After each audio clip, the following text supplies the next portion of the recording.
Hello everyone. I wish you all a very good afternoon. Welcome to the 11th day of our international training program. I remember a quote by Frank Lloyd Wright, which was something like, "You have to go wholeheartedly into anything to achieve anything worth having." So I believe that's what keeps us going. So remember, it always seems impossible until it is done, and we have to get it done. With this note, I want to welcome you all to the 11th day of the International Training Program on Advanced Agriprenurship and Skill Development for Reshaping the Future of Indian Agriculture. This amazing initiative is taken by Just Agriculture with Agro-Environmental Education and Farmers Welfare Society, Punjab. Organizing amazing events like this has now become an integral part of Just Agriculture. And I am sure the sessions are helping all the individuals present over here with an immense amount. It's going to be a very informative session for all of us. Our first guest speaker is Dr. Homraj Sahare. He is the Assistant Professor of School of Agriculture, Lovely Professional University, Punjab. Nothing makes us prouder than being able to talk about Dr. Homraj's success story. ASPEE College of Horticulture and Forestry, NAU is just like a family to him, with the opportunity of building lifelong friendship with people from different cultures and histories. The practical experience he gained from the classes during his time at ASPEE was invaluable for starting a successful and sustainable career from day one after college. He appreciates the caliber, diligence, and enthusiasm of the professors at ASPEE and thanks to them for a lifetime memories. His guide, Dr. Alka Singh, has helped him in identifying his strengths and exploring his true potential. His time at the ASPEE truly changed who he was and who he wanted to be professionally and personally. The culture at ASPEE fosters sharing of ideas, critical discussions, and collaborations among students and faculty across a wide range of interests. The friendly attitude of the professors and their willingness to always offer a helping hand had helped him to find his way towards PhD in the same college. It paved the way for him to become a successful assistant professor. Currently, he is working as an assistant professor, floriculture and landscape architecture at the School of Agriculture, Lovely Professional University, Punjab. He also holds the additional responsibility as an alumni and placement coordinator. He has 25 plus publications in journals of national and international repute. He has guided 5 PG students, and at present, there are 6 PG and 1 PhD student under his guidance. He has also secured some prestigious awards such as Young Scientist Award 2020 at the 4th International Conferences, GNRSA 2020. During the annual Faculty Fest at LPU, he was crowned as Mr. Sanidhya 2019, secured second prize in the Spring Flower Show 2020 held by LPU. Thank you so much, sir, for this amazing session. Please, over to you. Please start the session. Thank you. Thank you very much. Am I audible, Surbi? I think am I audible, right? Surbi. Thank you very much, Surbi. Yes, sir, you are audible. Okay. Yes, sir, you are audible. So, before starting my presentation, I would like to thanks to the entire team of Just Agriculture and co-partners. So thank you for the invitation, first of all, and I hope this would be helpful for all the registered students, professors, and your respected farmers. So I would like to thanks to once again to all the Just Agriculture and okay. Now, dear students, respected professors, teachers, and respected farmers, today I'm going to present my topic. I will discuss on the importance and the scopes of the ornamental plants and the landscaping. So this entire training is based on the entrepreneurship. So I will mostly focus on the landscaping and floriculture and their components related with the entrepreneurships. So we are so listen carefully, and if you have any type of questions, so please ask me. Right. Next, please. So, dear students, so before starting the any entrepreneurships like nursery or landscaping, we should learn the very important knowledge about the planting material. So, in that planting material, ornamental plants play very important role. So, we should learn about what is ornamental plants and which parts comes under the ornamental plants. The first thing is plants that are grown for the decorative purpose in the garden, okay, especially for the decorative purpose in the garden. That is a part of the landscaping, and that we have to use.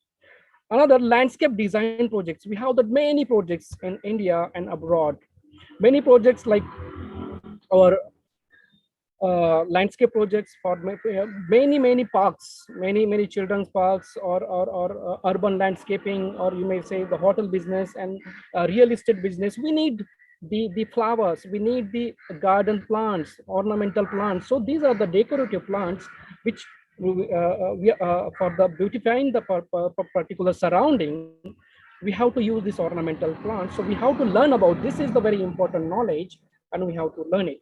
Now, landscape design projects and the house plants, especially most of the indoor plants and the interior scaping plants, that we have to learn. That house plants, especially the temperature, humidity, which type of climatic control, the system we need, that things we will learn from these presentations. And these are the plants which are comes under the ornamental category.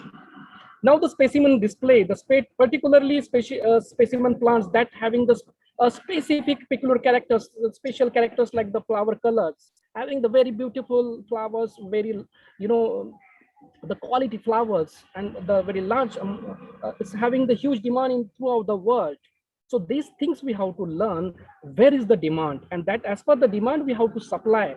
As the entrepreneurs in this sector, we have to learn where is the demand of the flowers, where is the demand of the floriculture products that we can make from the different type of the flowers, that we have to learn it. And through this presentation, we will learn, we will discuss these points. Please note down these points. So the particular, the plant, the specimen plants like flower color, flower shapes, and the beautiful foliage, the plants that's having this is called as the specimen plants, which we are using especially for the display purpose, okay? So these things, these are the components, these are the parts that comes under the ornamental plants category. Next, please. Now, the very important part, suppose if you want to be, dear students, if you want to start your career in this floriculture sectors, so there are many important components, like the landscaping is the very important component. The greenhouse production technology is the very important component. Apart from this, value additions and the dry flower sector is the very important sectors. So for that, we need the very important parameter, that is identification of the ornamental plants. So if you want to start your career, if you want to start your entrepreneurships towards this sector, especially, so you have to know the plant species and their life cycle, their habitat, the classification, everything. That things is the very important knowledge. So I hope you you will learn from today's class. So dear friends, here in the ornamental plants, the classification is based on the life cycle, growth habit, leaf retentions, and growing season. If you want to design in a landscape plant, so that time this knowledge would be helpful. The life cycle of the plants, that you should know the annual plants means what, biannual plants means what, that perennial plants means what. So the life cycle of the plants, on the basis of the life cycle, mostly annual plants, those plants, they complete their life cycle within a season or within a year. This plants called as annual plants. Annual flowers, especially most of the annual flowers like winter season annual flowers, rainy season and summer season annual flowers. These are again the huge industry that we'll discuss in the next slides. So that for that, the annuals, the propagation methods, the time of the propagation, and these things you should know. That things we will learn. The example also we will learn. So the annuals, biannuals, and the perennial, these are the three components comes under this life cycle category. So this is the first classification of the ornamental plants. Now, on the basis of the growth habit, you can see in the landscaping business, in the nursery business, so many people, they are dealing with the trees, shrubs, and the climate. They are selling to the national and international market. They are selling to the consumers. But the identification, this is the very important part, and their propagation method, their fertilization, their nourishment, the maintenance, all these things are the comes under this growth habit classification. So you should know the trees, especially ornamental trees. We should focus on the ornamental trees on the basis of the color. Again, there is the classification of these trees on the basis of the color, on the basis of the texture, on the basis of the growth habit, on the basis of the form and texture, and all these things. Okay, so we should learn these things initially, and we have to find out where is the demand of the trees, which type of trees we need in the particular purpose. So these things, guys, it's very, very important. So tree classifications, trees are play very important role, environmental point of view, economical point of view, and especially for the protection point of view. So an architecture point of that things we will learn in the next slides. Okay, so shrubs, again, very important parts, and the timber. So these things, apart from this, again, the planting material, the knowledge is very important. So this is the simple classifications of the ornamental plants. So these things on the basis of the growth habit you should know. Now the next parameter is leaf retention. On the basis of the leaf retention, some plants, some trees, shrubs are the evergreen in nature. Some example is Mimosaps ilangi, that is bakul tree. Okay, you know very well. If you know, please learn. It is very important. So see, for the architectural point of view, for the engineering point of view, for the these are the tree. It's evergreen in nature, and it's very, very useful. And the consumers, they need this these trees. Okay, so you should know these things. So if you know these things, which are the evergreen trees, which are the deciduous trees, and where you can go, we can grow in the landscape business, where you can grow, in which season we can grow, in winter season, which tree and which site you have to grow. This thing, this knowledge play very, very important role. Now the next one is growing season. On the basis of the season, like summer, winter, and rainy. Summer, on the basis of the season, mostly the annual flowers, I already told you, the annual flowers we can grow in the summer time, winter time, and the rainy time. So the particular month, the growing conditions, propagation materials, and all the conditions you should know about the knowledge. So this is the classification before starting your business, before starting your before entering to the entrepreneurships in this sector. You should know this knowledge, that plant material knowledge play very, very important role. So here, next please. Now here, growth habit. When we see in details the growth habit, tree means what? Tree means the plant, the tree, the woody perennial in nature, having the single stem trunks with the height of the 20 feet and spreading branches above the DBH. DBH means diameter at this height, 4.5 feet. So this is the characteristics are associated with the trees, and most of the trees like deciduous tree, evergreen tree, and ornamental trees, avenue trees. So these are the trees comes under this category. So you should know which are the red flowering trees like gulmohar, yellow flowering trees like Cassia fistula, then blue flowering tree like Zacaranda mimosifelia. This type of the knowledge, the examples you should know, so you can purchase, you can hire, you can maintain at your nursery, you can maintain in the particular place, and you can sell to the consumers, to the different places, maybe the homes, gardens, maybe the institutional gardens, maybe the industrial gardens, and many part of the landscaping you can supply. So this type of knowledge you should know which tree species comes under the category. When we see tree इस when we discussing some, अब commonly जब हम बात करते हैं तो हमें लगता है कि ट्री इट्स वेरी सिंपल. हम लोग बोलते हैं कि यार ट्री तो यार कोई भी याद रखेगा, but you know the species it's very huge. It's very the numbers of the species we have we can not identify. Even there are multiple the wild species there are. So you should learn it. You have to be very clear cut in these sectors, and you can. Now here, shrubs. When we discuss about the shrubs, even this is a very important component of the nurseries, which is very important part of the ornamental plants. On the basis of the growth habit, so some plants are growing in the above 20 feet. See the height, it is 20 feet. But when we talk about these shrubs, shrubs are the similarly woody in perennial nature, woody and perennial in nature, but smaller than the trees. When you see it is the height, it is 40 feet or to up to 8 feet. Okay, so it is having the multiple branches are arising from the ground level. So you should know the difference at least, because whenever the consumer they are asking, so they are asking about the different shrubs and their use. You should know the different the uses of the particular shrubs, and the identification and the knowledge of these shrubs definitely would be helpful in this entrepreneurships. Now here the climbers. You should know the climbers, where we can use the climbers, and what is actual difference in the tree shrubs and the climbers. Climbers are the semi-woody perennial nature plants having the weak stems, and it needs the supports for the climbing, and modified organs like flingers, thorns, prickles. These are the modified organs. With the help of these organs, plants, the climber plants, they are climbing towards the any prayer trellis, any fence, any this. Okay, so these things are you should know about this landscaping and the ornamental nursery. Now here you can see this is the avenue planting. If you are in the first image, this is the image of the picture of this Cassia fistula. This is commonly called as amalthus tree. And see the avenue planting, the plant material we have to supply to the landscape industry.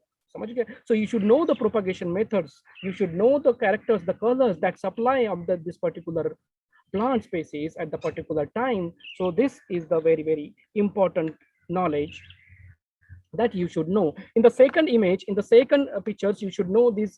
This is gazebo. This is the pergola we can design in the particular area, and the climber, especially the use of the climber. You can see here we can use for the arches, pergolas, the gazebos, even though fencing, even though many purpose. Okay, so the uses of the trees, the uses of the shrubs, uses of the climbers, you should know. You have to explain apart from the environmental benefits. Apart from the environmental benefits, you should explain to the people that how it is useful to the common people and everyone's. Okay, now the third one, the shrubs. So you can see the uses of the shrubs. It is useful for making the hedges, making the shrubberies, and even the topiaries. You can see in the beautiful topiaries, you can make it by using this the shrubs species. So like rose, jasmines, then hibiscus, then duza. These are the species are comes in the category, and you can golden duranta, beautiful golden duranta, you can use it for the beautification for making the topiaries, the beautiful topiaries, and you can make a single garden, a huge garden through this shrubs category. Okay, so this is again the one type of the I think very good startup. If you can start your own, if you are the knowledge, you are the agriculture students, if you are the post graduate students, or you are the farmers. अगर आप farmers हैं तो definitely आप इसमें भी try कर सकते हैं. बहुत से लोग इसमें भी try कर रहे हैं, और they are earning good thing in this sector. Here is the good topiaries. You can see in the images. You can use that by using the tree, shrubs, and the climbers and the beautiful grasses. You can design the beautiful that topiaries. So that's why it's very important. Next, please.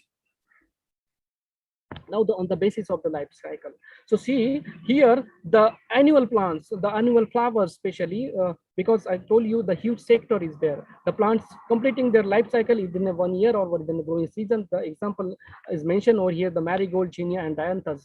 You know, guys, the dianthus, the species and marigold species, you can also use for the many industrial uses like dye and pigments extraction and all these things. So not only just for the ornamental aesthetic purpose, we can also grow this or these crops for the commercial purpose, for the industrial purpose. So you have to know the cultivation practices for the particular crops and the varieties and the cultural methods of this particular. So these annual flowers, it's very important. When we see the life cycle second, that is biennial species, plant completing their life cycle in a 2 growing season.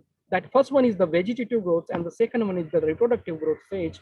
That is gladiolus and the tuberose is the very important crops are comes under this category. So you should know the two, because the farmers, if you want to start the growing the gladiolus, the roses and gerberas and the many crops. So you should know the only the flowers are economical, or only the bulbous also, and the bulbils, the corm and the cormils also you can sell to the market. This is again the huge sector you can work and you can deal in this. You can start your startup in this sector, guys. Now the perennial plants, if in concept, this third classification is on the basis of life cycle is the plant perennial plants. So perennial plants which continue to complete their life cycle in a year after year continuously, it's completing.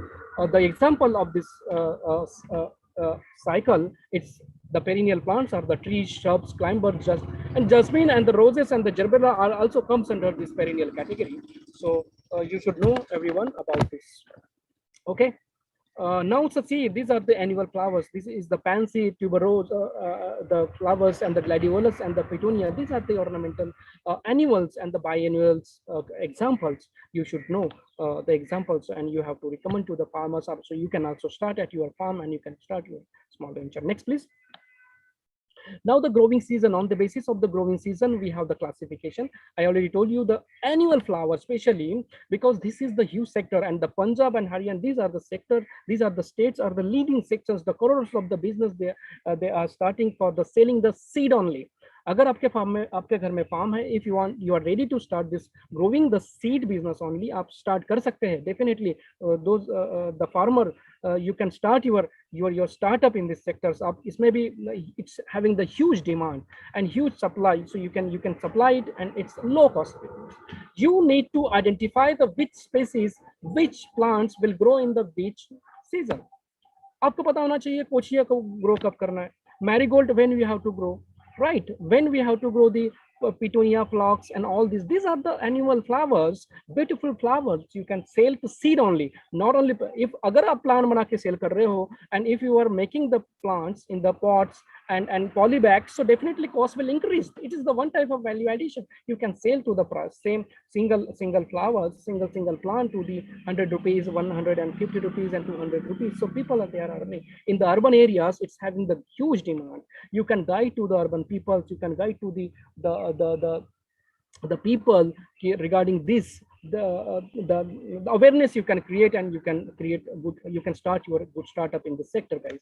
So you should know the season wise classification, that you can plant a summer season plant during the March, and it blooms to the May to the September. So this is the period of the planting, that October, November for the winters, and the June, July for the rainy season. So most of the agriculture students, they know this classification is very simple, but the example, the plant species which mostly growing in the which season, and their cultivation practices, you should know.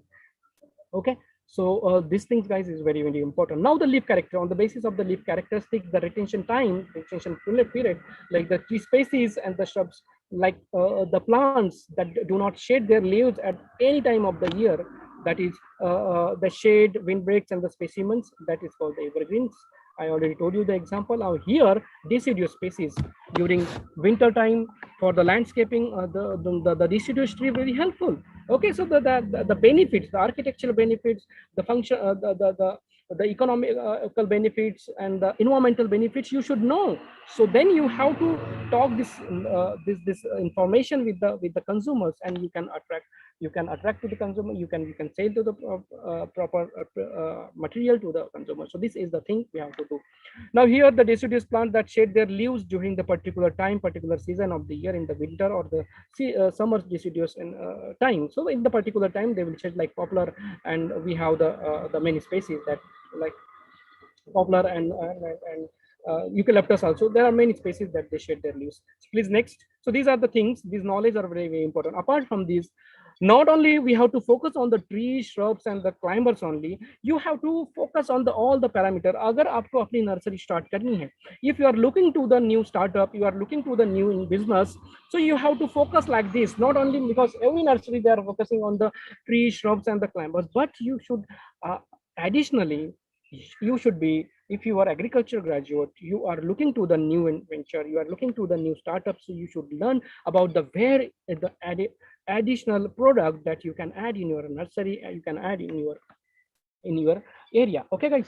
So this is very important. Now the annuals, flowers, biennials, bulbous plants, indoor plants is having the great demand, because each and every indoor plants, if you create the awareness, even you which spread the knowledge about this, the benefits of the indoor plants, so definitely it's having the huge benefits from the pure the environmental benefits to the spiritual point of view. Okay, now for adding, it's adding the positivity to the inside the homes, even though it will add the increase the work productivity of the persons. So you have to keep the indoor plants into the many industries into indoor area. Okay, so this is the you should know the species like Dracena, Croton, and all the species you can keep in your nurseries and all. Now the cacti and succulents having the great demands. You can, this is again the very good sectors, palm cycads, lawn grasses, and other ornamental species, and the bamboo species. There are the different species of green bamboo, yellow bamboo, Buddha bamboo, and there are many species of the bamboo you can use, and you can attract to the people. You can sell to the consumers. Now the water plants, ferns, Selenigilias, that is mosses, spike mosses and all mosses, simple mosses, and light chains, the cut flowers and the loose flowers. So these are the common ornamental plants you should keep in your nursery. And if you are starting your venture, so definitely you have to know all the things, the propagation methods, their maintenance, their selling, and into and the market on the into the. So these are the things, guys, you should know. Please, next. Now the what is the main the very important industry, the very important startup you can start in this sector, because it's having the huge demand, I think. Definitely when the people, because there is no any popular India, there is no any popular landscaper. When you Google it, there is no any big name when you see, when you Google it. So there is no, so that means as an agriculture graduate, as a farmer, as entrepreneurs, we have the great demand in this sector. So we can start our landscaping business. We will become, if we look, guys, so we need three important parts for the starting this type of startup. The first thing is you should know the plant knowledge, the planting material. That I already told in the previous discussion, that the planting knowledge of the planting materials. So that's why I covered that previous part of the discussion, that is the classification of the ornamental plants. So that's why this is related with these things. Okay, so for that, the knowledge of the planting material, definitely it would be helpful to you. Either you are nurseryman, or either you are the landscaper. So for that, the knowledge, the identification, their cultivation practices, their nourishment, their maintenance, their all the things that comes under these things, you should know that plant material knowledge play very important role. Exotic, desi, and all the species you have to bring together in the one center place, and you have to sell to them national and international market. So you have to find out the area where is the demand, that things you have to find out. So landscaping means the careful selection of the arrangement of the ornamental plants to beautify the given tract of the land. That is landscaping. Simply just beautify the surroundings with the help of the hardscape and the softscape material.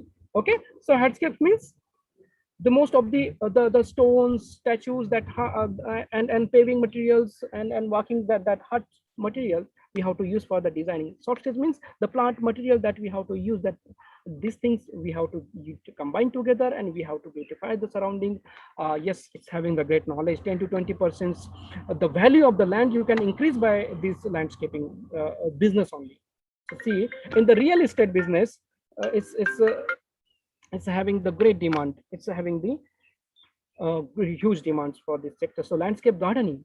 Now it's aesthetic branch of horticulture, which deals with the cultivation of the ornamental plants in a such a way that it's create the picturesque effect of the, sometimes it is refer as the ornamental horticulture. Yes, of course, you should know the species, the component which comes under the landscape gardening. So public places, religious places, residential landscapes, roadside cultivation, that is avenue planting, village, universities and premises, and many industries. That things you have to cover. Some places like road, like bus stops, railway stations, then airports, and every place, that public place, that every place we can beautify by adding this.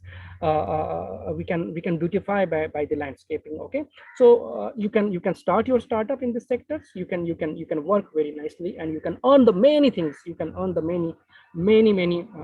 It's not a simple things. Okay, it's having the great demand and great scope if you start very sincerely. So the plant material knowledge is play very important role. That first point you should remember. Second point, I will say the knowledge of the AutoCAD, CAD system, computer aided design. If you want to start your landscaping business, so definitely students, you should learn it.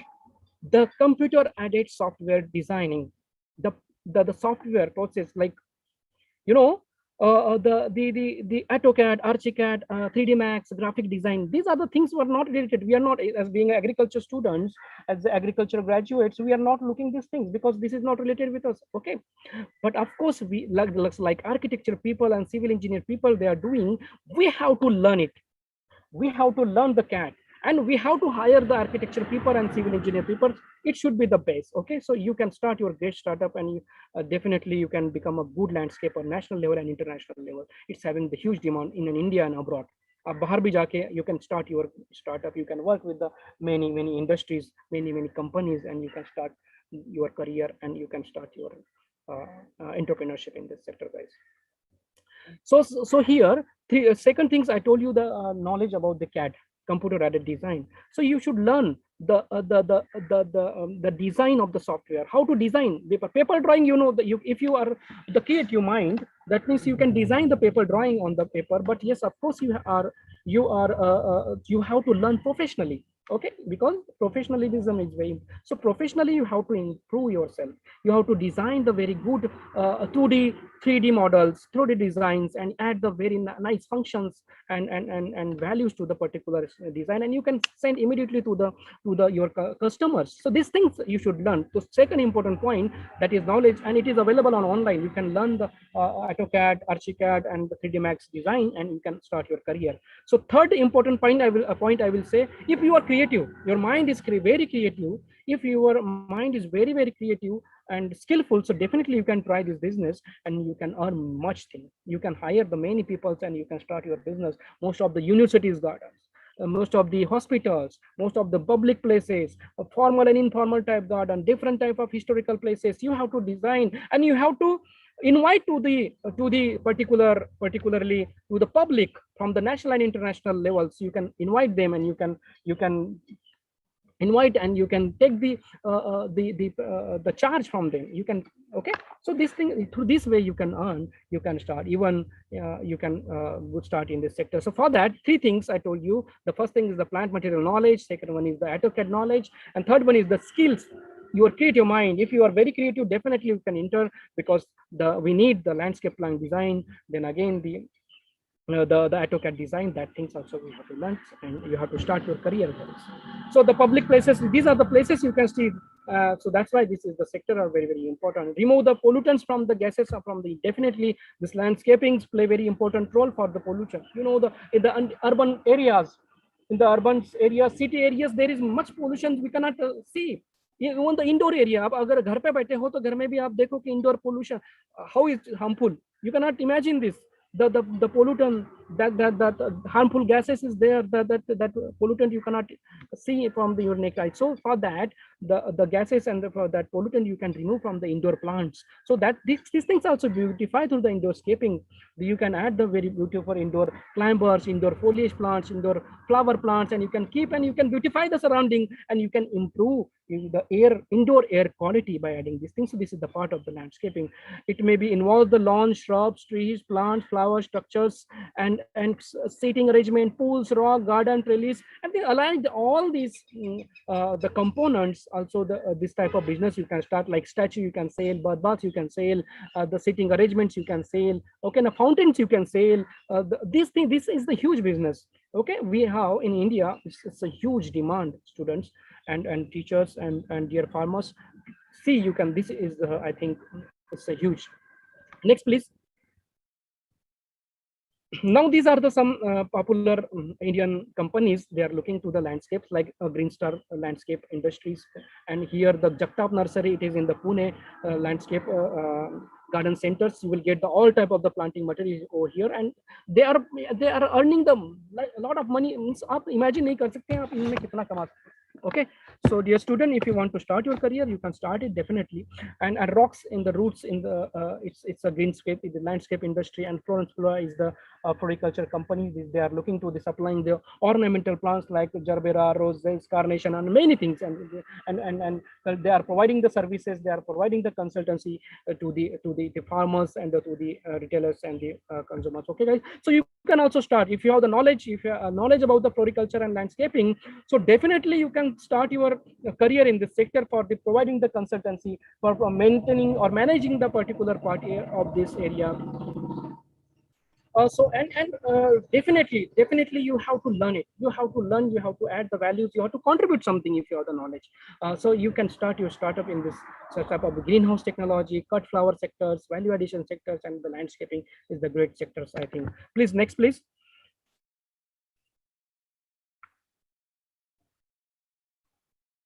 So here we have the elements of the landscaping. So different that elements like living elements, human elements, and abstract elements, natural elements. These are the elements we have to be kept in the landscaping. So I will not discuss these things. Please next, because we have time limit. So I will come to the directly the ornamental industry. Yes, it is a very important aesthetic branch of horticulture, and it's which dealing with the cultivation of the ornamental plants. Like I already discussed that planting material, that the plant trees, shrubs, climber, mosses, ferns, palms, and all. In addition to the potted foliage plants having the great demand in the landscaping area. In the floriculture sector is the best branch of the horticulture, which are dealing with the annuals, biennials, and perennials, and importing and exporting of the ornamental plants, and it's having the great demands. You can also start as a farmers, as a students, as an entrepreneur. You can enter into sectors, and you have to start the cultivation, and you can find you can sell your fresh flowers, dry flowers to the big cities like Delhi, Bangalore, Mumbai, and many big cities having the great demand. So next, please. So these are the symbols of the meaning of the particular flower. So see, not only the commercial point of view. So here we have the aesthetic point of view, plus the meaning of the each and every flowers. Like rose is symbolized for the love and affections, fancy thoughts, and daffodils for the regards, and iris for the messages, and African marigold for the. So these are the things. Apart from this, the commercial, we have the same spiritual meaning, the symbolic meaning of the particular flowers. And so see how great demands we have. From birth to date we need the flowers. हमें birth से to end date तक की हमें flower की जरूरत होती है.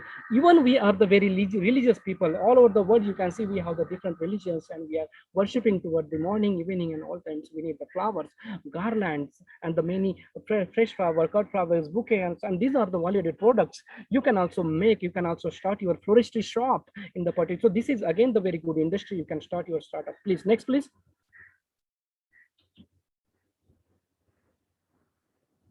Now here the world scenario. So this is the world scenario, that per capita income, who is the leading, who is the biggest exporter, who is the biggest importer, and the country who is the leading. So next, please. These are the scenario of these floriculture sectors, please. Now the uses of the ornamental plants, I already discussed that. It's having the aesthetic uses, it's having the functional uses, and engineering and architectural uses. Please next, please. That functional uses, like it's providing the visual and physical barriers, control the solar radiations, wind, humidity, purifying the air, the erosion control. These things you know very well, dear students. Still you should know the particular functions. You have to discuss these functions to the particular customers. Then you can sell your product. अगर आपको ही पता नहीं है इसका function क्या है, so how you can take? How can you discuss architectural uses, like screening to prevent the direct sunlight, glare the setting to the sun, to serve the background, provide the shelter to the gazebo. So these are the architectural benefit. ठीक है, ये चीजें आपको पता होनी चाहिए. Engineering benefit, to direct the traffic, एक direction बताने के लिए. Okay, so you can provide the proper direction to the particular by the trees, shrubs, and the hedges, fences. You can provide the direction to the particular stuff, to provide the comfort to the drivers and the rider from the sun glares, because sun glares से बहुत सारे accident hone ke chances hote. So the trees ultimately they are helping us. Aesthetic benefits, you know, the specimen tree we can use because of the special characteristics of the flowers and the trees particular, just like hamare paas mein hai Christmas tree. See the characteristics having the huge.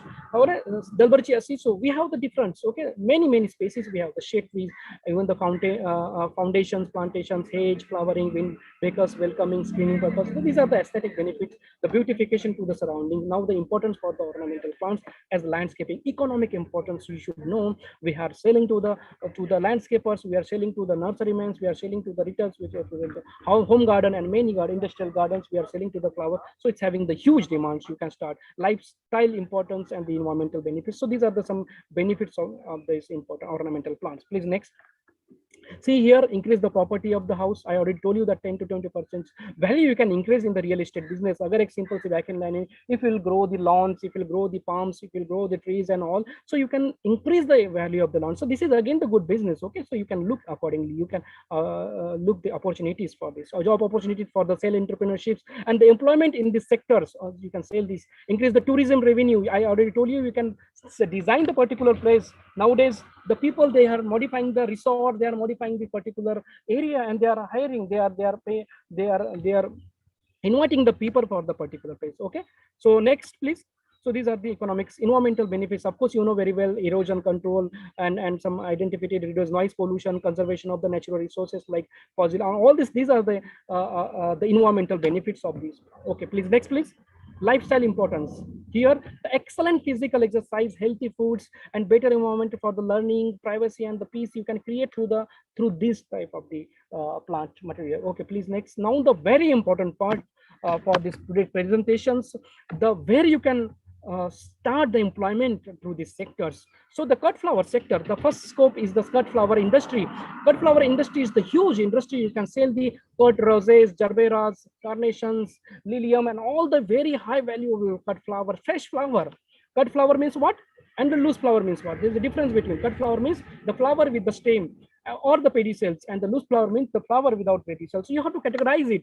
Like jasmine, marigolds are comes under the category of the loose flowers, and the loose flowers having the different demands for making the for garlands, veni, gajra, and some ornaments, and some resins and jewelries and that things you can make it. Okay, ornaments also you can design through the loose flowers, and ultimately the cut flowers you can use for the fresh flower arrangement, for the bouquet preparation, and many things you can use for this. And it's having a great demand, huge demand in the special occasion like for the Diwali and many religious functions, Valentine days. We have the great demand of the roses in the all over the world, so we have to supply the particular times, and the people, they are hiring the many things. You can see the market. Okay, now here we have the floral seed production. This I already told you guys कि हमारे पास में जो है flower seed production का ऐसा sector है कि आप ग्रो करो on annual flowers only, rose marigold, then pansy, petunia, फ्लॉक्स,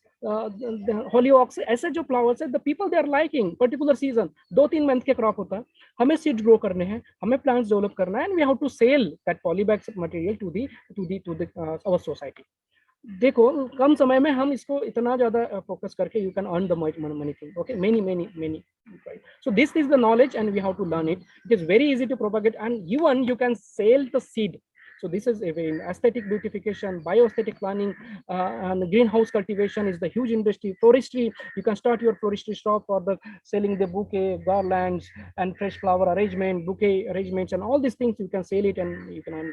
The grasses cultivation, this is a very good sectors. You can become a good stadium designer, stadium grass manager in this area. Is having the great scope because mostly indoor and outdoor stadium like hockey, then cricket grounds. It's a very huge business for the growing the grasses, maintenance of that stadium. So they are paying many things. They are paying the good salary for the lawn manager and grass manager. So you should know the grasses name, then you should know the species, and you should know the maintenance, the planting methods, and all these things you should know, dear students. Even the environmental conservations, value addition, and oils and ornamental. So the landscaping business. So these are the main focus of this today's presentation. You should just start your careers in the all these, or on a single you can start your career. Okay, landscaping is already told you, it's a very great and it's having the huge scope. Definitely you can try it and you can accept it. So this is the pictures of the potpourris, value addition. First picture says the potpourris, how to make the potpourris is having the demand. आप इसको देखो, लोगों को पता ही नहीं कि roses को dry करके हम लोग potpourri बना के उसमें फ्रेग्रेंस ऐड करके we can sell it. It's having the demand. ठीक है, ये चीजें हमें बताना है. You can start in the tribal areas. You can start in the urban areas. कहीं पर भी आप start करो. You can deal with the tribal people and you can make the groups and you can start your venture in the sectors. Even the bouquet making, even the greeting cards making, even the flower arrangement. See that this is the second paper, second image here. You can see the methods of the drying of the flowers. These things you should know, like embedded drying, room drying, sun drying, and all these things you should know. And you can start. This is again the good option for the career and for the presentation. I hope you understand. Still, if you have any confusion, any doubts, you can write in the public chat. So we will discuss after the completion of this presentation. Now, dear students, here the first industry, that is the fresh flower industry. The fresh flowers, like major cut flowers, we are growing in this polyhouse condition, the shade net conditions, and the protected unit, especially because we should learn the shade net, under shade net, which crops we can grow. Like lilium we can grow in the that high-tech condition, which type of we can grow. Then natural ventilated greenhouse where we can use. ये सब चीजें हैं हमें identify करना. How to maintain the climate inside, how to maintain the environment condition inside, humidity, temperature, light conditions, then irrigations, all this parameter. The professionally you have to learn and you have to cultivate the cut flowers. It's having the great demand. I already told you the fresh flowers like rose, gerbera, lilium, and gladiolas you can sell to the market. Now the major loose flower like marigold, jasmine, these are, and tuberose are comes under this category. Now the second segment, the second important industry is the dry flower industry. The bromus, lagurus, brisa, statis, some of these species. Again, in addition to this, the helichrysums, roses, then genium, then the many, these are the many species we can dry and you can use for the many more than 2 years. See, fresh flower you can keep for the 5 days, for 1 week, or 15 days. But when you try to the dry flowers, when you dry naturally, when you dry to the by using this different embedded medium like silica gel, borax, and all the media when you use, so you can dry the flowers and you can definitely store these flowers for long lasting for the 1 year and 2 years, and you can use for the many dry flower arrangement, greeting cards, sceneries, potpourris, and many things you can make it. So I will not go in the details, but this industry is having the great demand, and definitely students, definitely dear friends and farmers, you can try it. आप इसमें भी try कर सकते हैं. इसमें बहुत ज़्यादा income है. Like हम Tamil Nadu is the leading state which is producing the, and in India also we are exporting the huge dry flower product to the Australia and Germany and UK and USA. So you can also look in the northeast and the north part of the India. Also we have the great demands in this sector. Now coming to the protected cultivation and allied industry. जब हमने बात की कि जब fresh flower आप grow कर सकते हो तो protected cultivation में कौन से specially we can grow, like gerbera, roses, carnation, lilium are the special flowers you can cultivate in the poly houses and the net houses. But you should be specialized the how much type of the nutrition we have to provide, nutrition कितना देना है, उसके bed कैसे बनाने हैं, उसमें varieties क्या grow करनी है, उसका maintenance कैसे करना है, that things up to harvesting and up to selling, all the things you should know. जब तक कि आप सेल नहीं करते हो प्रोडक्ट तब तक कि आपका ये प्रोडक्ट आपका ही रहेगा और उसका वैल्यू आपको मेंटेन करना है. ठीक है जी. So these things you should be very important. And industries associated with the greenhouses, constructions and installations, shade net manufacturing, grading, packing machines, etc. have become. So allied industries like that, you know, that shade net manufacturing industries, then galvanize that pole industries, even though that cocoa peat industries, even though that, you know, that different material and fertilizers and nutrients are related with this protected cultivation. These are the industries that are associated with it. So you can also start your startup in this sector, guys. It's very heavy, and government also providing the subsidy. Different state, even though other NGOs and some boards like NHM, NHB, National Horticulture Board, National Horticulture Missions, they are providing the fund, they are providing the subsidy. So you have to take the benefit. Being an agriculture student, you should take the benefit. Actually क्या होता है, जो agriculture में degree कर रहा है, masters कर रहा है, but he is not aware these benefits. You have to learn how to take the benefits. आपको जाइए agriculture sectors में, agriculture department में वो agriculture officer, horticulture officer से मिलिए and take the benefit, learn these things. Definitely when your startup will start, then definitely you can earn the many things. So guys, it's having very great demand, I think. Now the gardens, tools and adornments. Of course, the pot, different materials, garden benches, pot stands, bird baths, hanging pots. So this is again the allied industries. These are again the garden tools you can start in the sectors. Like mower की बात हो रही है.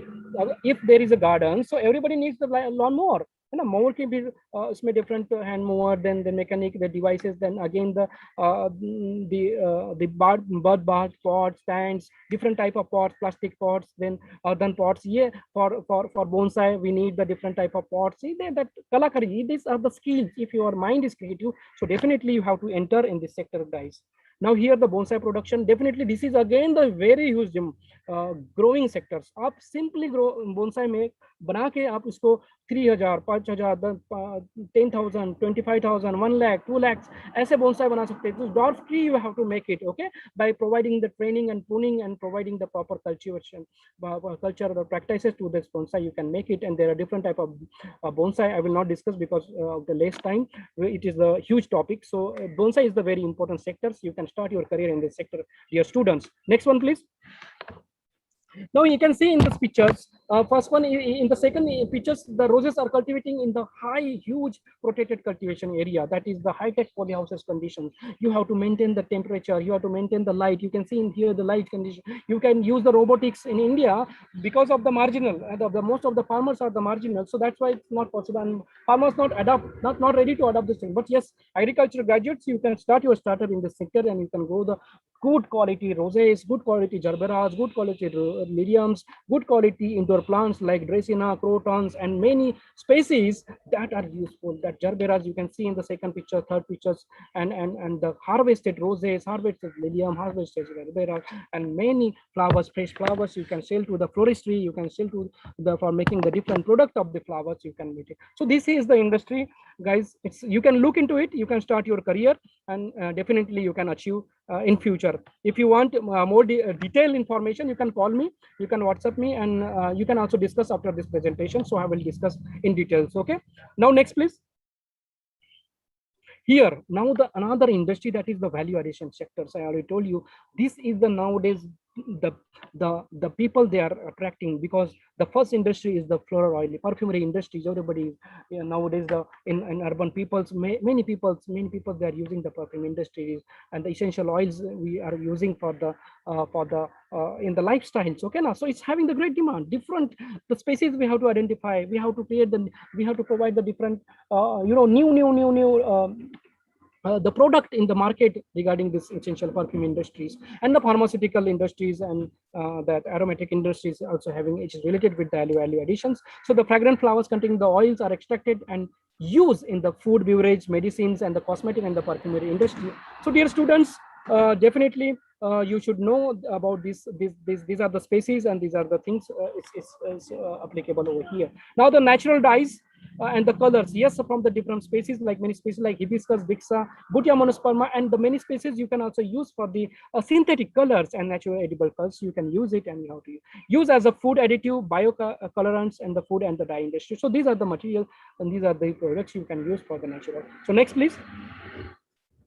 Now here the ornamental plant nursery and the propagation. The nursery, I already told you, the nursery is having the great demand. You can start this great startup in this sector. So you can grow the indoor plants, outdoor plants, cacti, succulents, palm, ferns, mosses, and all these things, and you can start. This is the very nice, but you should know the propagation method, propagation techniques, and their maintenance and their selling. Now the fresh flower industries and dry flower industries and annual flower seed production. So Punjab is the leading state of the seed production. I already told you, contracting farming is the practice, and many private firms like biocrop farms and plantsman seeds and biocrop seeds, they are dealing these things, and they are earning the crores and crores in this sector because of the knowledge. So you should earn this knowledge, and definitely you can start your career in this sector, dear students. Now next, please.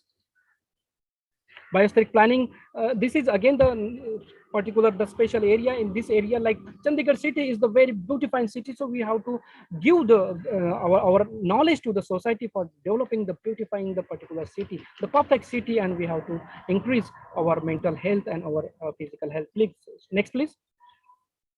Now the opportunity in this area, because of the government support like National Horticulture Board and National Horticulture Mission, you can attract to this diversified climate we have in the India, and you can start grow the many type of the north, east, south, and west. We have the diverse climatic conditions, so we have to utilize this, and we can start in this sectors very good venture. Now the favorable climate condition is available, so we have to start it. Winters, rainy season, and all type of season are available here. So definitely we have to start, we have to use it, and we have to start our good. Now availability of the cheap labor, definitely in India we have the availability of the labor. We have to use it, and we have to start the sector. Advancement, made natural cultural practices and the research. Yes, the most of the research institutions, most of the universities, most of the scientist body, they are developing the many practices. You have to use it, and we have to develop it. Now the needs of the floral industry over here, encouraging the specific flower crops in intensive floriculture zones, organizing the auction centers. These are the things we need for this industry, and creation of the more awareness. Yes, this is the very important part I will say over here. Creation of the awareness. Yeah, that things, that knowledge that we have to spread the awareness about the indoor plants, outdoor plants, their benefits, so the people, they will purchase and they will beautify their indoor and outdoor surroundings, and definitely it would be helpful for the overall development. Now strengthening the research facilities, so this thing need for the development. Next please. Now thank you, please. Thank you everyone, and thank you all. Now if you have any type of questions, you can ask me. Surabhi, over to you. Thank you so much, sir, for this valuable session. So we have few questions from the participants. So the first question is, what are the examples of indoor air purifying plants? Surabhi, so dear students and dear farmers, so like Dracena, Croton, Schefflera, these are and some like cacti and succulents also you can keep indoor area. So these are the Dracena and Ficus species, like Ficus benjamina. These are the species. Even the Rapis excelsa, these are the even the palm species also you can keep inside the home, and you can beautify your surrounding. So this is a very good area that these are the very good the examples that you have to learn it, and you have to keep inside, and you can purify the air, because this is the area many gaseous, harmful gaseous, and some that component, that harmful dust particles, it's present in the indoor area, that you can purify, that you can modify through these sectors. Okay, so Dracena, remember Dracena, Croton, and this Schefflera species. Okay, next one should be. Sure, sir. So what are the market linkages available for exports of floriculture products? So if you are dealing with the different state organization, they have their export development authority. Okay, you have to consult with them, so definitely they will help you in these sectors. Even the many vendors, they are dealing with the directly to the other countries, and you can also sell with you have to take the standards from the particular organizations. You have to take the permission, you have to certify that, and you can sell it. Next question, Surabhi. Among economic benefits, you have mentioned that floriculture and ornamental sector can help in reducing crime. Please explain how. See, yes, very nice question, the students and the teachers. Thank you for these questions. I think this is very important, because see why the crime rate increasing, and the plants how play very important role.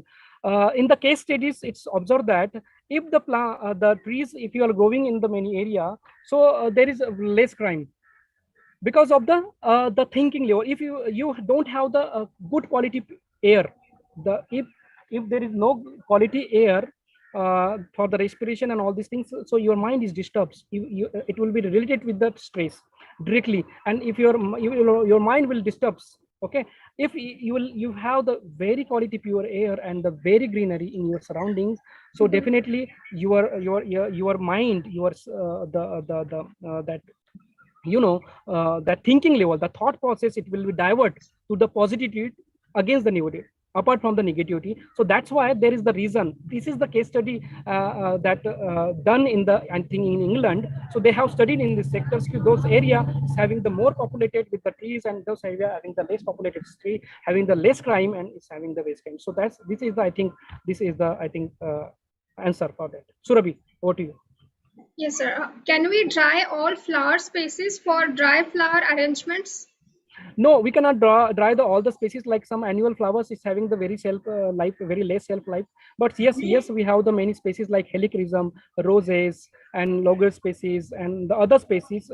Then again, that carnations, zinnia, and I mean many wild species you can also try. Not only the flower part, not only the flowers. You can also dry the fruits, the bark. That the particular plant part that is having the attractive appearance. Main point is grasses also you can dry. ऐसा नहीं है कि आपको सिर्फ flower ही dry करना है. Okay. So dear students, you have to dry it. All the plant that is the grasses, it's having the huge demand. You can use for the flower dry flower arrangements, or you can also use for the making the good bouquet and that western flower arrangements and all these things. And also you can also add for at the making the flower arrangement other part, like other accessories like lamp, like pots and pen and pot and diaries and all these things you can combine. That is the it's a creative thoughts what you want to do. It's you can also make toward the spirituality, like ikebina. It's not a simply making the arranging the flowers only. You are entering to the spirituality, you are entering your thought process. Okay. You are entering to the worshipping. So this is the creativity you have to show it. Now over to you, Shrubi. Yes, I think sir. So, the students are satisfied with this answer. yes, sir. The last question from the participants. So it is polyhouse and greenhouse essential for cultivating roses and gerbera? See, when you see some, yes, of course, for the some species like first red, grand gala and all, some roses variety you can cultivate in the particular protected condition. But yes, of course, some varieties that how you can also cultivate in the outdoor. Open में भी आप grow कर सकते हैं, ऐसा नहीं है.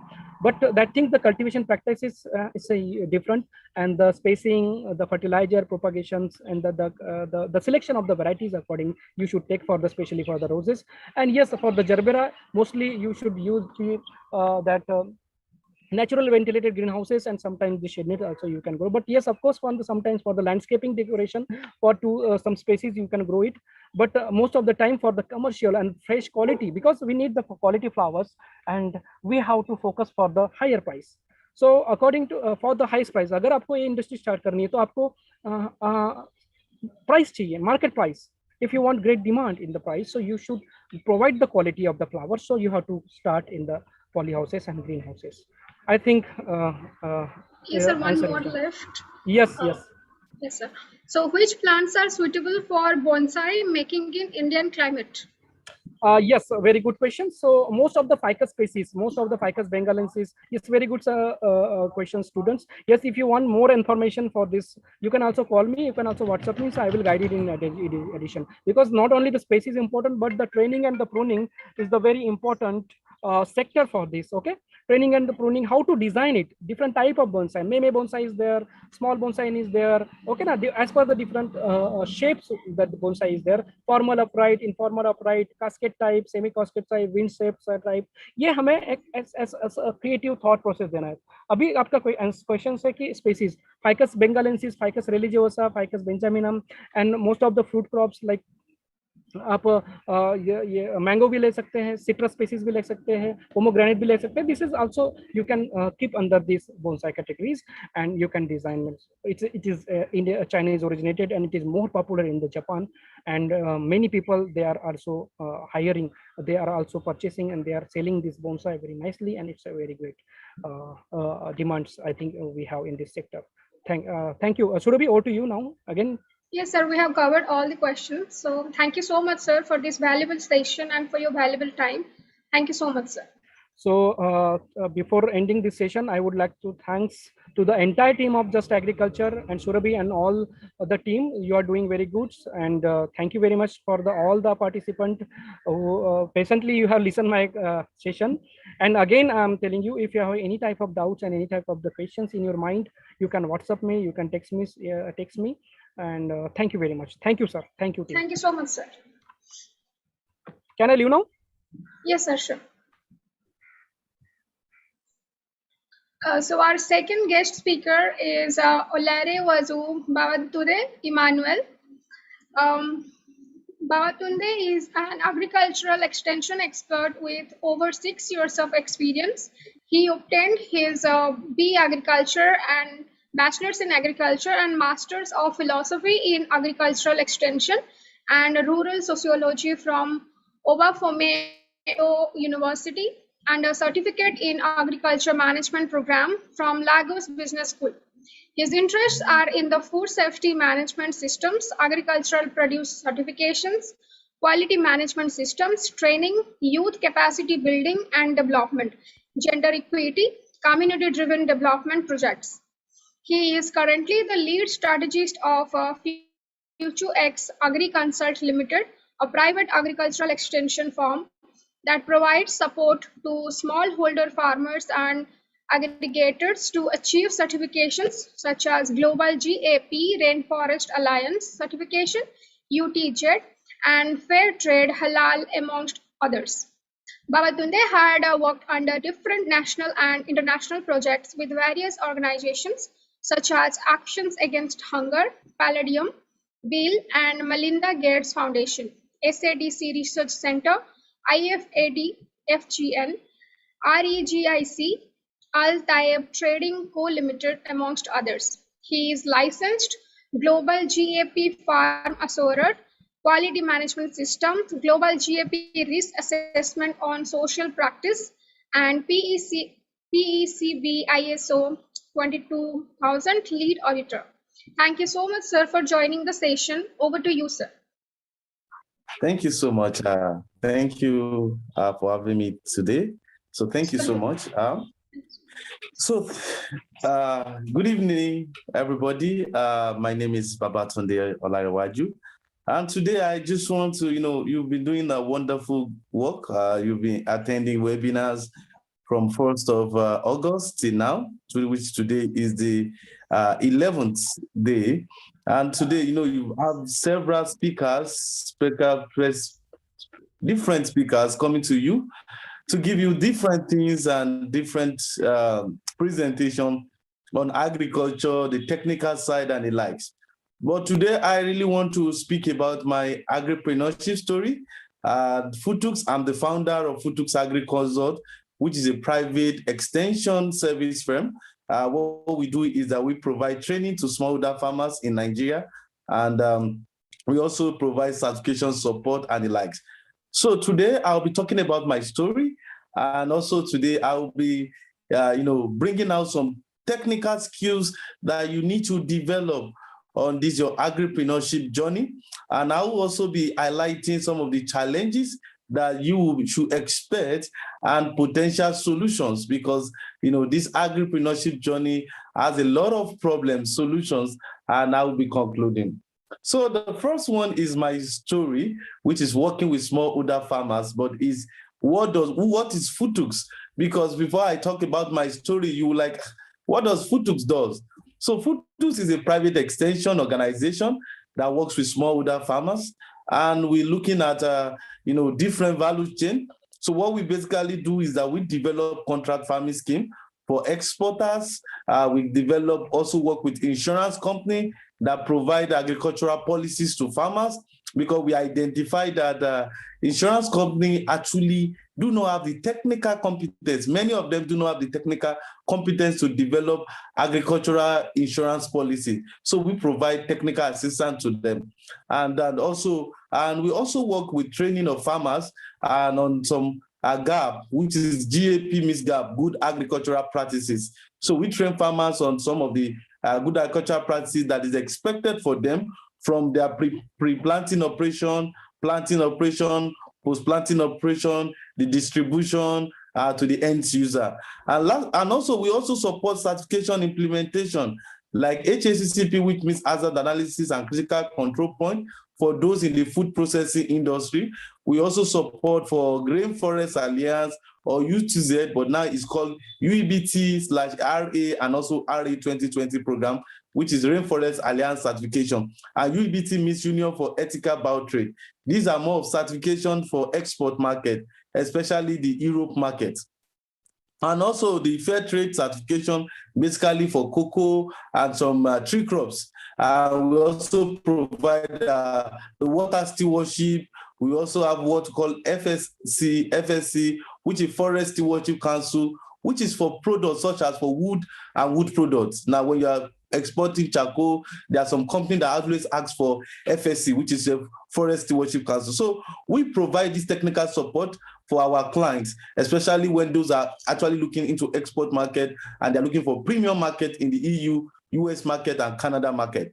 And we also provide the private extension services, and we incorporated a bit of drone services, which is provided by another company, which is African Farmer Stories. And lastly, we also provide verification services for agricultural companies and agricultural investment platforms in Nigeria. So if a company is actually into investment, we could help potential investor to verify such company if they actually what they claim they are. So that is what we do with smallholder farmers, insurance company, exporters, and also NGOs. So that is what we do, so that you have some sufficient information about what Futux Agri-Consult does. Now, my Futux story.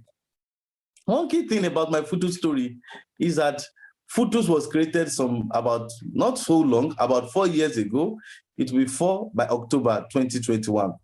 But before I started Futux, one key thing that was in my heart was, I'm finishing, I finished some years ago. So during my master's program, I was like, I want to be an entrepreneur, not just an entrepreneur, I want to be in the agricultural space. So many thoughts came to my mind that what can I do? I studied agri extension. I want to work in the subsector of agri extension. I just want to do something. I actually have passion working with farmers. I love, educating farmers, working with them and the like. But all what I knew was that it's only government that provide extension services. But I just felt that, is there a way where a private sector organization could come up, develop a program, develop a revenue model, develop a business model or a business case around providing extension services? Luckily for me, one of my friends, Anifat, actually did a research, and the research was on willingness of farmers to pay for extension services. That was a light bulb moment for me. So because of it was a light bulb moment for me, it came to my mind that, wow, this lady is carrying out a research on willingness of farmers to pay. Then let me know what will be the result. She came from the field work, and she presented a result. It was so glaring that farmers were willing to pay for extension services on the condition that extension services are actually tailor-made to their needs. So the needs of farmers are so many, and different farmers have different needs. And during the study, she was able to highlight some few needs of the farmers. Then that came to my mind that, yes, private extension service providers actually have a huge potential in the agricultural space in Nigeria. Then while working on my idea, trying to come up with different ways of penetrating the market, then I met my first client, who is an organic farmer, Mrs. Showemimo. Now, as an organic farmer, she actually had so many needs. She had some needs of restructuring the farm, training of the workers, monitoring the workers, and the likes. And that was the first place for me to actually try my idea of providing, training, providing extension services to farmers. Now, with the workers on the farm, I was able to work with them efficiently. I was able to pass the knowledge. Within 3 months, we saw evidences that it was so possible for us to actually implement it. Then what next is for me to scale. Now, this idea that will change the face of agriculture, I was able to reshape, because there are some things we started with. I was able to shape the whole business idea. The business is cool, but I needed a system. I needed a revenue, because without an idea, generating its own revenue, it is not sustainable. So we were able to change things, able to change the business structure, the revenue model, and modus operandi, and the likes. So getting that, we were able to gain traction. Now we realize different needs of different, not only farmers, but different agricultural stakeholders, from smallholder farmers to insurance company to exporters. We are able to identify their different needs, and we were able to develop different services, which were the ones that I was able to read for you before immediately I started this presentation, that we are able to have different services for different stakeholders in the agricultural sector. Now, where we are now, over the 4 years, we'll be able to gain a lot of traction. We'll be able to work in different parts of the country. Out of the 36 states in Nigeria, we'll be able to work in 26 states. So it's something that's so great. And so we developed a 10-year plan of penetrating in different parts of Africa. So we developed the strategy of penetrating through the West Africa, the Central Africa, the North Africa, the South Africa, and the likes, and within the space of 10 years. So that is where we are right now, and we are scaling up. Now, the next slide. Now, in my journey so far, working with the agricultural sector, the next slide, please. One key thing that it is a process. It's a work in progress. And that is why I had to start with this. Now, agricultural skills needed. In my work with it, I've realized that there are several skills that you have to develop for you to work in the agri space. Whether you are working in the primary production, you are going to the secondary production, or the tertiary production. One of the skills is that the formal and informal communication skills. These skills is very, very important. And how do you use the formal communication skills first? Is how do you communicate your idea to people? How do you communicate your idea to your team members for them to key into it?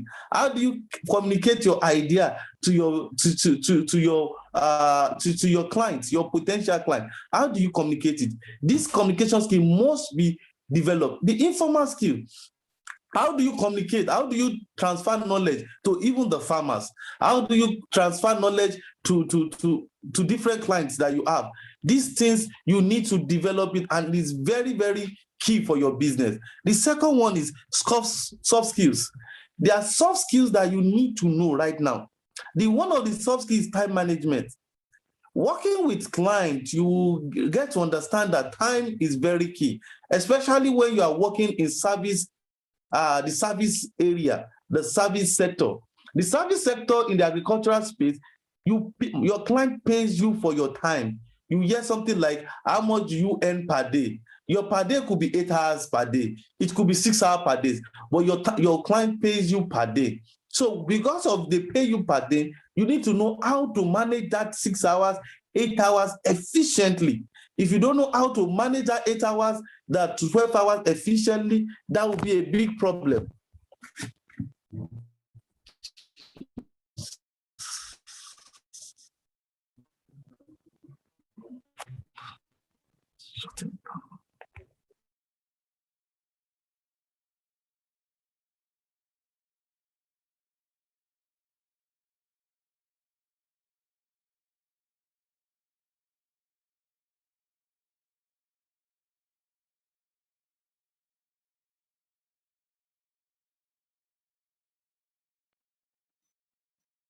Hello, sir, are you there?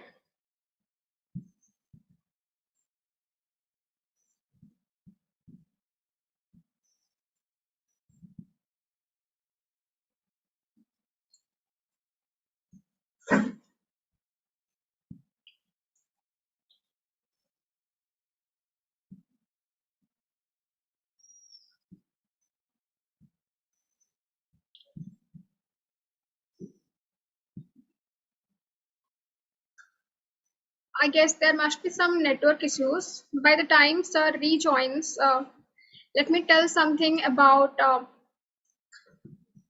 Agro-Environmental Education and Farmers Welfare Society. It's India's numero society for agriculture professionals. The primary focus is to promote agricultural ideas, education, and to create an ecosystem that nurtures innovation and entrepreneurship to transform the lives of the agricultural youth in India. They support the agripreneurs through our skill development programs. The primary mission is to develop the agri-entrepreneurial ecosystem within the youth of India. And about Just Agriculture e-magazine, it's an e-magazine which is an open access peer-reviewed e-magazine that was launched on September 5th, 2020. The magazine provides a platform for all the scientists, researchers, scholars, and students to share their ideas about the latest innovative topics. Just Agriculture magazine aims to publish about the latest innovations and upcoming experimental technologies which can be adopted globally in the field of agriculture and allied sciences. They believe that through the e-magazine, disseminating scientific information and the latest findings among the scientific community related to agriculture and allied sciences all over the globe will become much easier. Just Agriculture e-magazine also aims at providing a platform to agri-tech startups to showcase their success stories, business ideas, and plans, thereby Hello. emphasizing. Yes. Yes, sir. You Sorry, have rejoined. my device shut down. I didn't know why my device shut down. So sorry Yes, for that. absolutely fine, sir. I just was telling about Just Okay. Agriculture. You can go ahead, sir. Okay, I think let me switch off my video. I think my device is somehow, so let me just shut down my video. Yes, sir, sure. So as I was saying, the soft skills are very, very important. They are very important thing that time management, I've talked about time management. And one thing is that you need to know how to manage your time effectively, efficiently, because it's very, very, very important for you as a business, as an entrepreneur to work in the agricultural sector, because you work with farmers. People pay you for your time, especially when you are a service provider, if you are not in the primary production. Now, the next skill, or which is the another one, is interpersonal relationship. You must know how to build relationship, especially with clients. You must know how to build relationship with your workers, your team members. You must learn how to build interpersonal relationship with the smallholder farmers which you are working with. You must learn to build relationship with policymakers. Irrespective of where you get to, you must learn how to. So building that interpersonal skill is so important for you to be successful as an agripreneur. Adaptability, you must be able to adapt to different situations and conditions. There are times that things will just come out. There are some ideas you are building, and there's a pandemic. You must learn how to adapt your idea into the situation, the pandemic. Maybe there is something that came up that you didn't foresee. It was not part of after you got in all the information, you didn't foresee it. You must learn how to adapt to every situation as an agripreneur.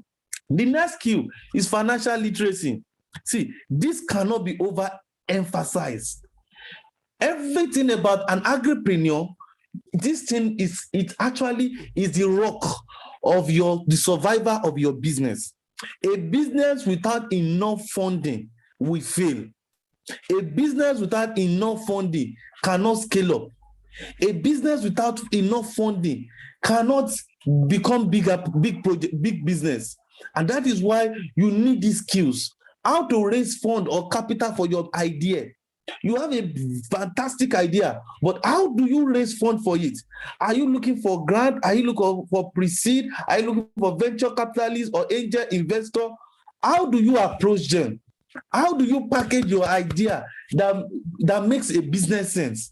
This is very important. You need to build these skills as an agripreneur. The next is budgeting. How to budget, how much you need to run your business for the next 1 year, 2 years, 3 years. How do you forecast? How do you forecast your revenue? You need to have these skills being developed. Financial analysis. How do you analyze your finances? How do you know whether you are making profits or you are making losses?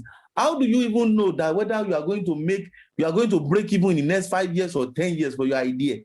These skills you need to have is as an agripreneur. The next is technical skills. The last speaker was talking about different skills, different things you need to know about production, ornamental plants, and the like. There are technical skills you need to develop.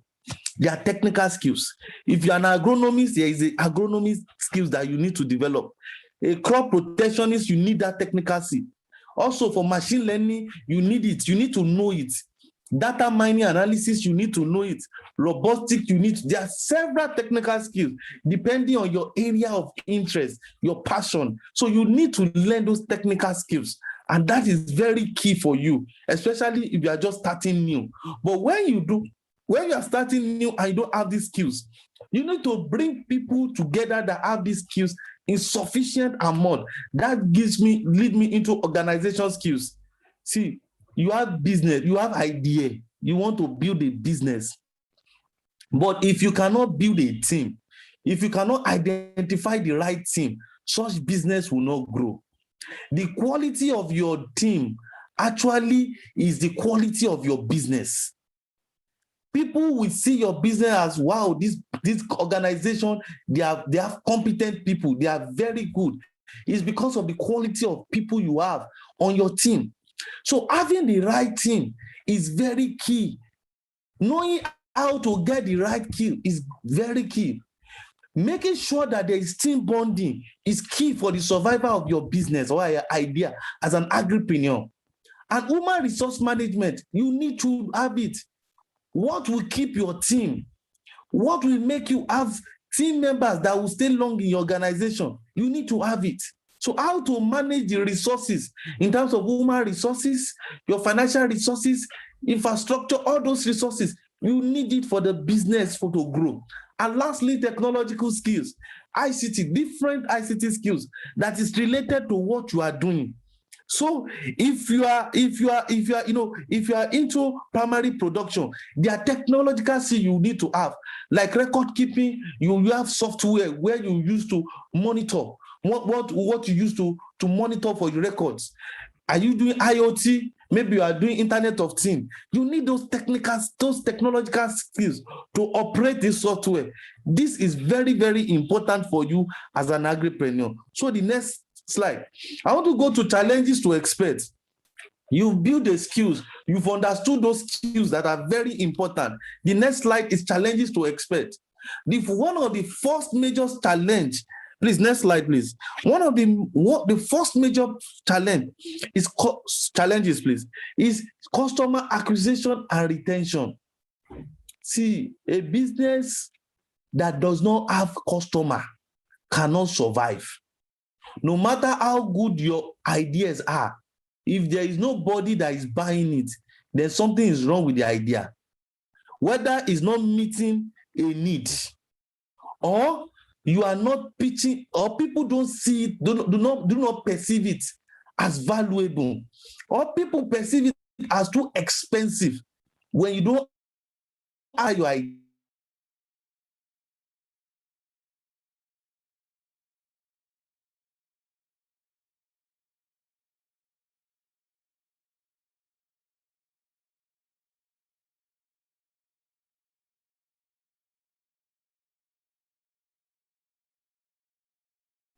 then you need to sit back.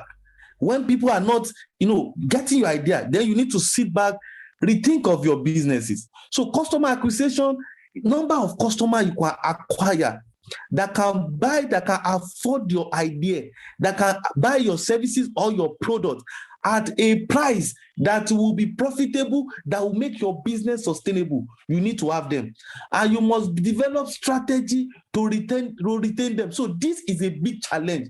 This is a potential challenge you have as an agripreneur, because people will need to buy that business. So it's a challenge.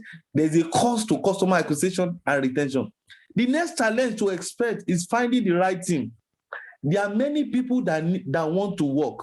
Many people always look for a job. They will tell you, I need a job, I need a job. But a potential candidate might not be the right team for you. You need to know what you need per time as an agripreneur. You need to identify what is on your team. Who is the person that is lacking? Who are the technical skills that you need? So finding the right team will be a real challenge. So as an entrepreneur, that is why I said that the other time, you need to have organizational skills. So this challenge will become. So it now depends on the type, the organization skill, how much you have mastered those skills for you to use it to identify the right thing. The next challenge is capital to start and scale up your idea. That will be a big challenge. Some, they bootstrap, they use their funding, they raise their funding by themselves from family, friends, relatives, and the likes to start the business. But to scale, they need more funds. And this is a major challenge, scaling up. Many business, from a survey, more than 38% of businesses that died or that failed is as a result of why? It's because they were unable to scale up. And why they were unable to scale up was because they were unable to get funding to scale up their idea. So business just die naturally because they cannot scale up. They cannot expand. They just remain small. But wanting to expand became a bigger problem and they die. So this is a big challenge that you should express, and you must know how to solve this problem. The next challenge is rejection. You will get so many no.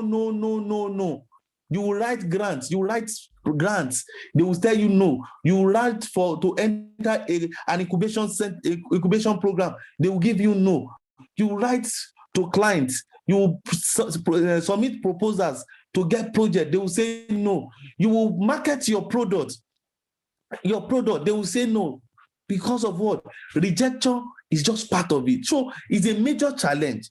Many people, because they've received so many no's, they just give up their dream and their idea just die like that. So that is a challenge to expect. A no, you will get several no's. If I open my email box for you right now, you will see so many no's I've gotten in the past, and I'm still getting those no. This month I've gotten no. Last month I got no. There will always be no. It's a major challenge, but it should be seen as normal. The fifth one, work-life balance. As an agripreneur and as an entrepreneur, you start seeing that you don't have a life of your own again. You don't work. Your 8 to 6 becomes 8 to 12. You work, sometimes you work 16 hours a day. You work 8 hours a day, 18 hours a day. You work 20 hours again. So this will be a major challenge, especially those that are newly married couple. They do have this problem because there is no time for family again because of work. So having to balance your work life and your personal life, your relationship life becomes a little bit challenge. That is a big problem and something that you need to scale through. And lastly, managing expectation. This can be a good and bad side. Now, the challenge is it's difficult to manage expectation. As an agripreneur, you have big dreams. You want to hit $1 million within 2 years. You want to be named on Forbes list. You want to be known as the first 100 best startups in India, the first 100 best startup in the Asian continent, the best 100 startup in the world. You want to be named that. You have those expectations. So managing that expectations may be a big challenge, especially when you are putting in so much effort and you're not getting the desired result. That is a big problem. But what is the solution? What are the potential solutions? Firstly, I've mentioned those challenges for your customer acquisition and retention. One of the potential solutions is continuous market data gathering. You need to continue to gather your information. You don't stop gathering information, market information, to know when you need to adapt, when you need to change your product, when there are new situation in the market. You need to constantly gather market information to understand your customer needs. You need to constantly understand your customer needs. The more data you gather in your business line, you begin to understand your market better. So when you understand your market better, you can readjust your idea, your product, your services, so that you acquire more customers because you fully understood their needs and you can provide solutions to their needs, and you know at what price they're willing to sell, to buy. and you too will be able to set the right price to sell your product. That is the first solution to customer acquisition. And the next one is finding the right team. The thing is that you need to understand the real need of, finding the, what they call it, you need to understand the real needs of your investors, especially when you want to start or scale up. Your investors have needs. You also have needs. You need to find a way to bring together, to marry your needs and the needs of your investor together, so that when you can present to them, they can key into your vision, into your idea. They can believe your idea so much. So you need to understand your investors. Who are your investors? What are their needs? What are their criteria? You can even know you can check their track records. Which business have they invested in the past 5 years? What did they see in that businesses? What did those businesses do differently? What can I learn from it? And you bring it to force so that you can scale up. Another one is constantly understanding the technical and administrative needs of your business. For you to know the right thing, you need to know what are the needs of your business. Every day your business needs new things. So you need to know the technical needs of your business, the administrative needs of your business, the management needs of your business. So that's when you can know, okay, I need an HR, an human resource person you employ. Who are the human resource person you need? Because of you understand your business, you know the exact need. I need a developer because you understood the needs of your businesses. Different needs. So you need to constantly understand that. The next potential solution, mind shift and accepting failure as lessons. You need to change your mind. Rejection does not mean that you are a failure. It just simply means that at this point in time, what you have presented, they do not need it right now. So you need to shift that mind and accept failure as a lesson. So when you get a rejection mail today, what were the things you did wrong?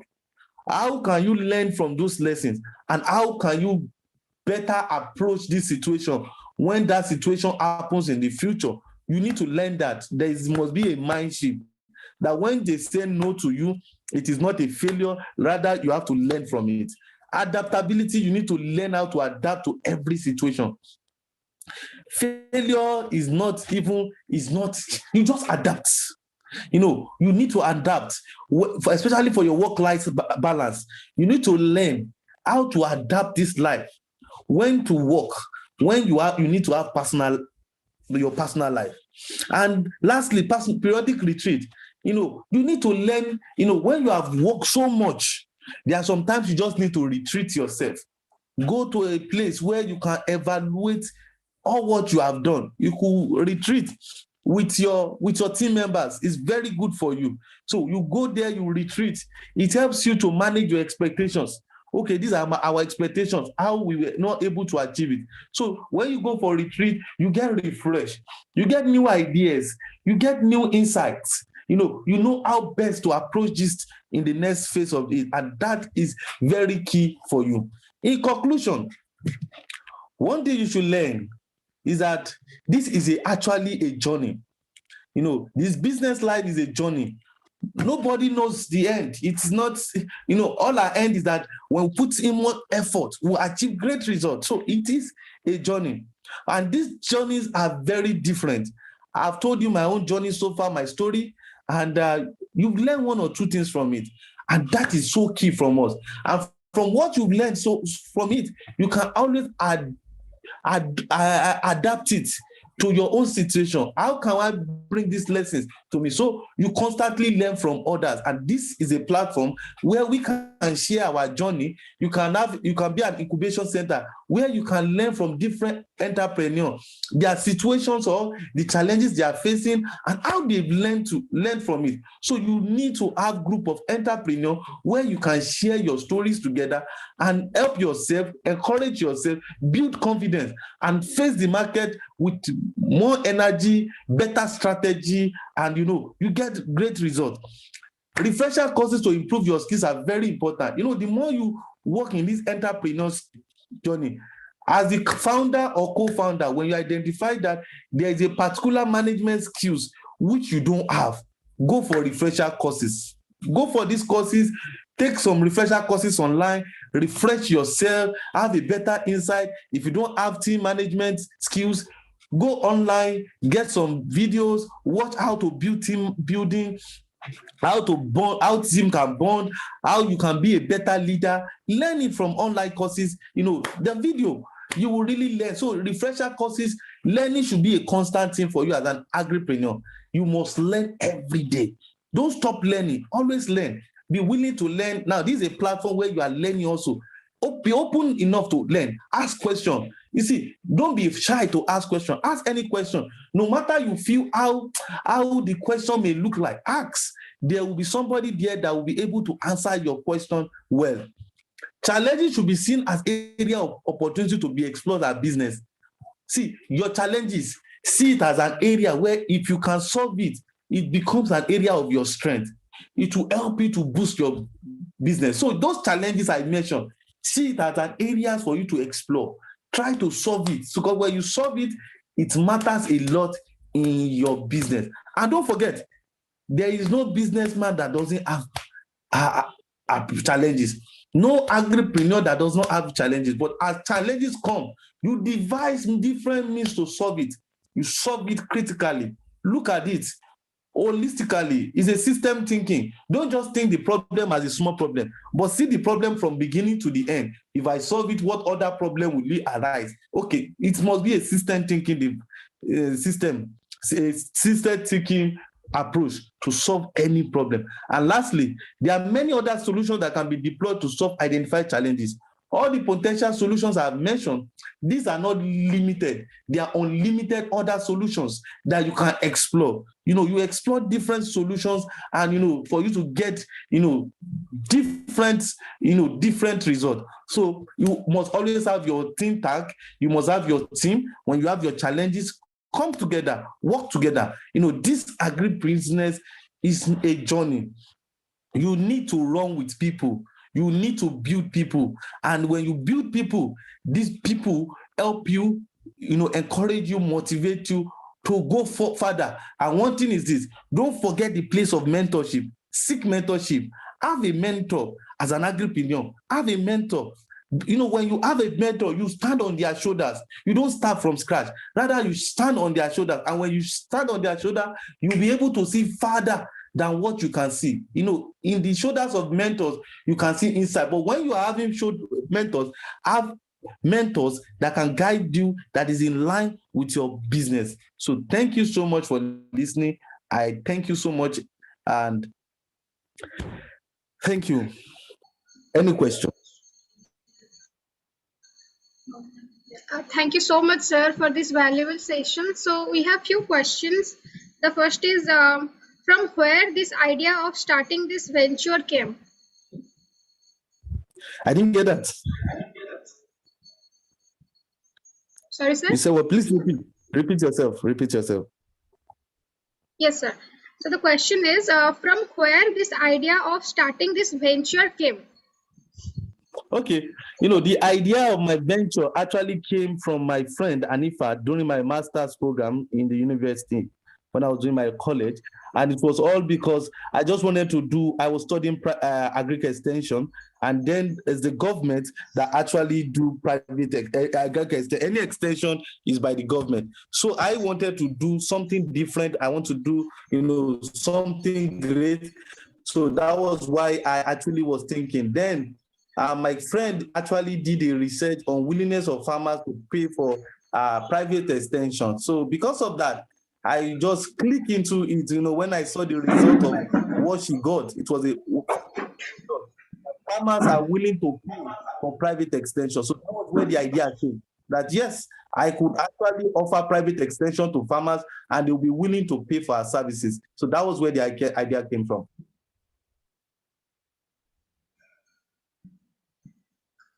Okay, sir. The next question is, what are the problems of Nigerian agriculture? Is there any other problem? Yes, the question is, what are the primary problems of Nigerian agriculture? One of the primary problems of agriculture in Nigeria is actually our seed system, seed system. because it's a major problem, and it's only few players that are actually working in the seed industry. So getting quality seed is a little bit very serious issue, because one of the serious issues is that the quality seed are not accessible. And so many farmers actually make use of seed from last harvest, the previous season, which is a big problem. So it's been a seed problem. And the next one is information, which is one of the things that we are trying to provide. Many farmers have problem with how can they access information and how they can use the information to improve their yield. So that too problem is a major problem, and it's from those two problems that other problems now arise, and we're solving those two problems will help the other problems to be solved. Okay, sir. So the next question is, what are the initial issues you faced when starting Futux? What are the initial issues you have faced when starting Futux? Okay, the initial issue first, registration with the government. It was a little issue. It took almost a month to register the company. Two, finding the right team that have the knowledge, because the knowledge is private extension and certification. So many people don't really have the certification knowledge. So I had to bring on board team members that I have to train. I have to train some of them, and some of them, yes, because of what we are building, so we needed more time. So myself too, I had issue with some knowledge, because there's some knowledge I did not have. So I had to get funding, to like personal funding I bootstrap, to actually go for some training, to get some knowledge and the likes. So funding was also a problem, because I started with my personal money, so it was a bit a non-problem thing. So those are some of the problems. Technical skill, to have technical skill, the initial startup capital, which was bootstrap. So I had to work within my budget. So, but immediately we got to the market, and acquiring clients was also a problem too at the beginning, because many clients want to see your track record. Okay, what have you done in the past? They want to see what you've done. So it took some time for us to have track record, for us to get more clients, to also subscribe, or to pay for our services. So those are the problems I faced at the initial start of Futux. Thank you. So how Futux is helping small and marginal farmers, and what is the future goals? Okay, how we are actually helping farmers is we're providing training and certification support. So what we do is that we identify the needs of farmers. Now, for instance, that we identify some clients that actually export premium products. So what we do is that it's not farmers that pay us now, it's those exporters that need those premium products that pay us. So what we do is that, especially those exporters that need certification. So what we do is we provide training, we monitor them, and also we improve the livelihood of farmers by supporting them through CSR from the client. Because for every client that works with us, smallholder farmers, they must provide more of a corporate social responsibility, especially for where they live. And also they provide them with some subsidies or inputs, like they give them free input and some inputs for their produce. And when their produce too, because we are discouraging farmers from using synthetic chemicals, especially farmers don't wear overalls when they are spraying. So we try to give them an environmental alternative for their pesticide and the like. We also train them on the safe food handling, safe use of some pesticide and the like. And the future plan is actually to expand to some part of African countries, and also to increase the number of farmers we are working with to up to 1 million in the next 10 years. We want to meet up to 1 million farmers in the next 1 year. And the thing is this, our focus is ensuring that what they produce is safe for human consumption. We want to actually make sure that our farmer produce what is safe for our consumption, not an unsafe food, but safe food that is healthy, that is safe for both human and animal consumption. So that's our vision. Okay, sir. The next question is how to address the supply chain. You said? How to address the supply chain issues. Okay. Now, for supply chain, there are different problems with supply chain. It's a big problem because when we talk about the supply chain, what actually is a major problem is that when the supply chain is not completed or there's a breakage in the supply chain, then we have a lot of losses. So how do we address supply chain? Major supply chain problem we do have is transportation. So from farm to market, that has been the major problem. So what we do, because right now we are developing an app, and this app is actually for our other farmers where they can produce. We can, even before they harvest, we've gotten a buyer for them. And when we got the buyer from them, and on the platform, there is already a transport system, a transport company that's going to move the produce from wherever the farmer is to wherever the market is. And this actually will solve the problem. So we are actually finding, and the name, we are developing an app where it can help us to enhance this work so that this process will be seamless. So it's a thing that we are doing. But on the long run, we are also looking for a way where we can influence government for policy, where our road transport system is good, and we can also have alternative means of transportation of agricultural product, especially through trains. And this will go a long way to actually help our supply chain. Thank you. Okay, sir, the last question is, do you feel automation of agriculture is possible in countries having maximum percentage of marginal farmers? One key thing I always say is agriculture. Agriculture should not be seen as an intervention program. Agriculture should be seen as a business, and that's why we promote agribusiness. So for marginalized farmers, when we see agriculture as a way to bring them out of poverty, so we develop program to be an intervention program, it will not yield anything. Rather, agriculture should be a tool where people can do business. And through the business, there is a realigning, there is a report that I'm into business. So when they do business, they make profit. And the more profit they make, it improves their livelihood. So until the government, the NGOs, international NGOs can view agriculture as a business rather than intervention or poverty alleviation program.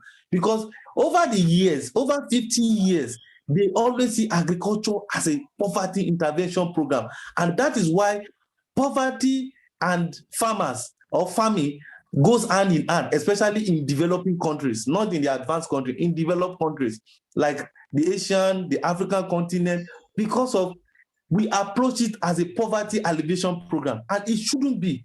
It should be seen as a core business. So when it's seen as business, farmer has the mindset that they are going into business is not to help them, move them out of poverty, but for them to make money, to make profit. That is when they can help themselves. Because when we talk about poverty, sometimes it is beyond not having enough money. It is sometimes the poverty of the mind, where they think that they are poor. That is why they are into farming. And that is why many young people don't want to go into agriculture, because they have this mindset that those who go into agriculture are people that are poor.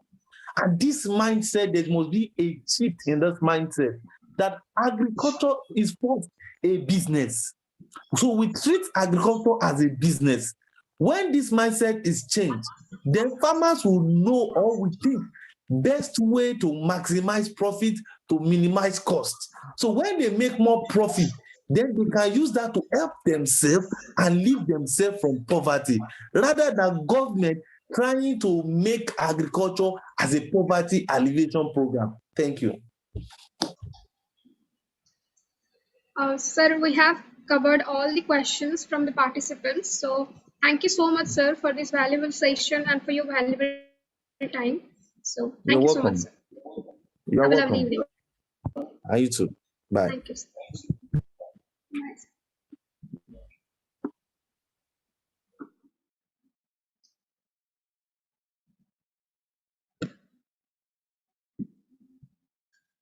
So our third guest speaker is here, Mr. Amit Kumar.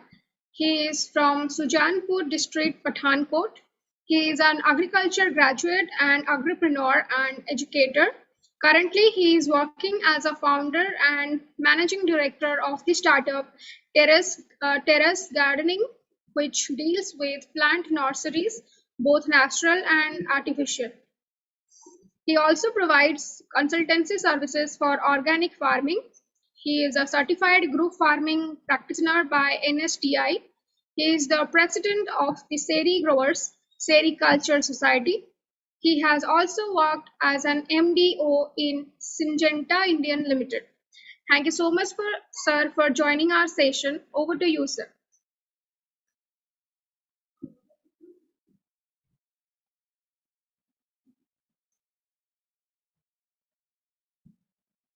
Hello, sir. Are you there?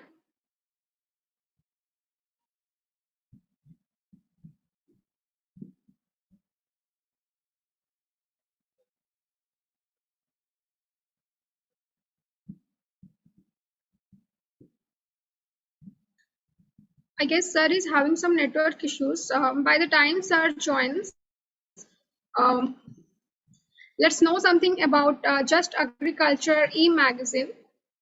Just Agriculture e-magazine is an open access peer-reviewed e-magazine that was launched on September 5th, 2020.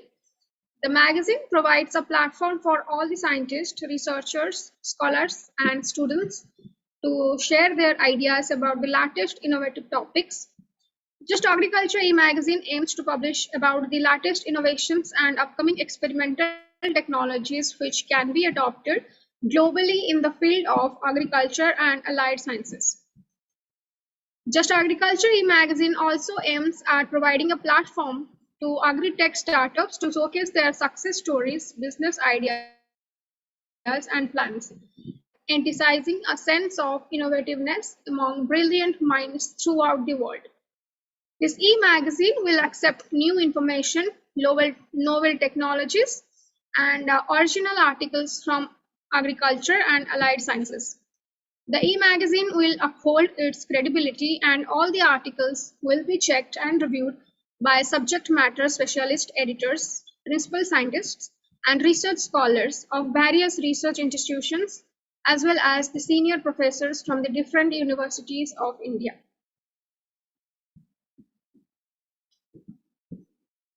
So our third guest speaker is here. Over to you, sir.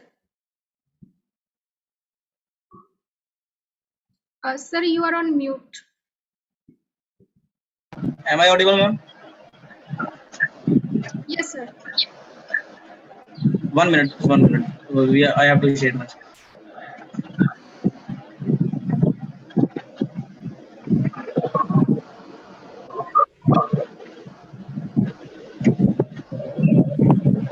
Am I audible to all? Yes, sir. Thank you very much, ma'am. First of all, before I start, I would like to thanks to all Just Agriculture team for just starting a very immense and potential sector to agripreneurs, not for just an agriculture background, but for all others who are from agriculture background. So I would like to thanks to all the team members of Just Agriculture team who would provide a chance to me to just interact with the students and other dignitaries with your all team.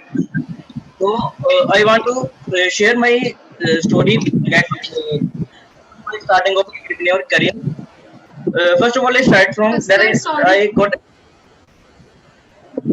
Sir, sorry to interrupt. Could you make it full screen? Yes.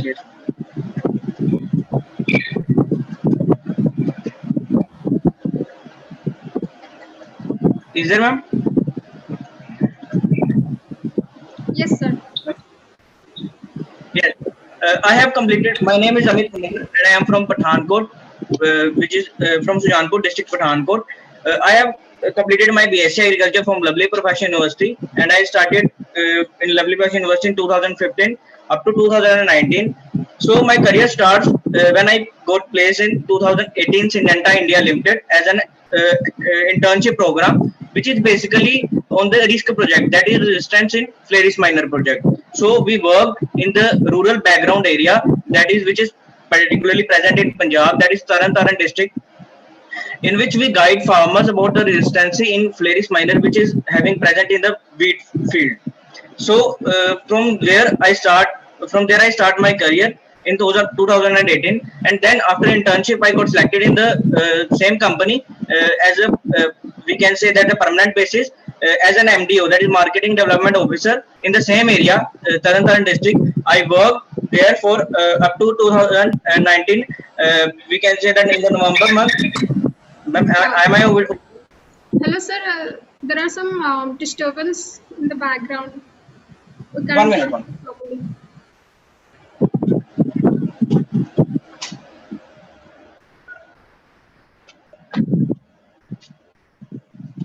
Ma'am, now is it okay? Yes, sir. Thank you, sir. Sorry for interrupt you all. No, worries, sir. So then next, up to I quit the Syngenta India Limited in November 2019, and I then after quitting, then I came to my birthplace, that in Sujanpur, and I worked. After that, I worked with the various government institutes just to developing the rural areas. That is like my area is not very much developed, so I want to develop these areas and want to provide skill to basically rural youth as well as the agriculture graduates. That was my motive of joining the government institutes as a private entrepreneur. So first I started with the sericulture. So I mainly skilled many unorganized farmers in the sericulture area. Then I worked with the Krishi Vigyan Kendras of district Pathankot and Kathua KVK, that is working with the RA project and working mainly dealing with the rural areas, rural hats, from where there is an unorganized, we can say, the farmers or youth, which is skilled or non-skilled. The main purpose of these organizations just to guide the rural, we can say that the farmers as well as youth, to just convert from traditional farming to equipped farming, that is technical farming. So after that, I have gaining certification from the group farming certification, that is NSTI. In that I worked for 2 months, basically in the Kathua district, that is in J&K, dealing with the rural farmers and provide the equipped materials to the farmers. And I want to tell you that I have prepared 5 rural youth in that district, 5 rural youth in that district to just convert into mushroom farming. And they now after 2 years, they all are 5 are have set up equipped, that is automated technical mushroom farming setup. So after that, covering all the aspects with the rural areas. Now I have started in April 2000, May 2020. I have started my own startup, that is Terrace Gardening. The name defined itself, that is gardening on terrace.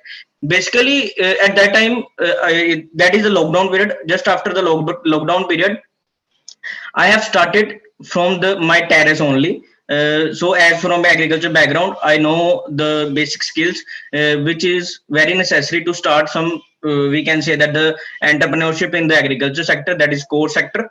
So I don't have any field. So mainly I have to, there is no any other option except from terrace. So I have done very well, started from the terrace, guiding other audience, that is my area's urban audience, not covering villages, urban audience, guide towards the organic farming promotions. And the main source of promotion is that is Instagram, Facebook, or we can say that some other platforms like WhatsApp, that is business WhatsApp. So my portfolio start from these social media sites. And there is I suggest you to also, if you want to start anything in any other sector, you want to become an entrepreneur, you can just go through, enroll, start from initial seeding through these platforms. So I guide you side by side through this platform. So then I have Though just I started in this sector, I start from terrace gardening. Then after gaining stability in this sector, that is farming sector, that is urban farming sector, I have developed another, we can say that we can add on another feature, that is nursery. So I have watching the previous series also, that is well said by the Homraj sir. Actually, he's my mentor. So Homraj sir very well defined what is nursery and what are the scope of nurseries. So sir have defined. I in the last in my presentation, I would define you what are the practical aspects you gaining. If you are an agriculture student, you gain very much. You gain theoretical knowledge very much. But if you want to start a startup, if you want to do some earning, the practical knowledge is must. So I hope today's my presentation is we can say that putting you in spark of an agripreneurship. So so today's my topic of discussion is, that is, low investment and high returns in agriculture allied enterprise. So basically if any person start some their own business, the main problem we can say that come up at the initial seeding, that is the initial investment. Some business gain more investment, and some gain low investment. So I am coming with you with the low investment aspects which is come in agriculture, which is give you a path break for the agripreneurship. Basically, what is agripreneurship? Something you can do as a business in the agriculture sector is called agripreneurship, and entrepreneur is same thing, but you can do enrolling in other sectors too, except from agriculture. So so we are continuing on the path of these sectors. So I am discussing on the allied enterprise, which is in agriculture. So what are allied sectors? Allied sector is those sectors which we can come in contact when we say that with the farming we occupy other sectors of income. Like these are, I have referred that mushroom farming, composting, poultry farming, apiculture, pisciculture, animal husbandry, dairy, sericulture, nursery development. These are all other sectors which come under the allied sectors. And I assume that you are you can 50 or 60% are from this lecture is from is our students enrolled. So according to me, this is very beneficial for you. Let me clarify first, because students at this stage, if they are from agriculture background, they know something theoretical parts. But when the movement came to just to start their own business, so there are many mishappenings come, there are many hectics come in the mind. But when you start, how to start, so there are very misconceptions come in the mind. So I have come from this path also. So I have which moments I have to confine with you, that I have I have starting my startup, I gained so much. I have confirmed through so much difficulties. So I want to share my experiences with you so that you don't feel any difficulty in your agripreneurship journey. So I can find previously that what are agriculture like sectors. Now the reason is why you have to develop your skill in these sectors. So agriculture is a very broad topic. So we have to confine through if we want to just to join the agripreneurship. If you there are two terms that are small marginal farmers or big farmers, and others are landless farmers. So basically most of your students who have fields also, and those who also have there in that those who don't have fields. So uh, I convey my presentation to those who have fields also, those who don't have fields also, but all have the capability, all have the potentials to go through the to become an agripreneur, because there is very necessary to develop a skill. So there are sectors. So you all can go through these sectors in your practically or other in your practical features. So if those who are from agriculture backgrounds, I know you all have studied these subjects as a theoretical portion. Some are doing in practical field. It is quite possible. So but in 2 years, that 1.5 years during the pandemic period, you all have to study from online sources like this lecturing also. So I believe that you didn't go through the practical expectation. So one by one I discuss all this to you. I'm not discuss because the time is very less for us, so I don't able to discuss all of these aspects in mushroom farming or other aspects also, but I give you overview and how to start as a journey in the mushroom farming or other these light enterprises. So one by one, I am audible? Yes, sir, you are audible. You can continue.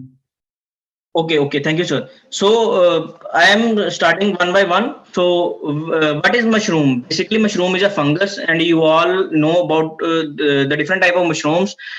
In India, there are many type of mushrooms are basically cultivated.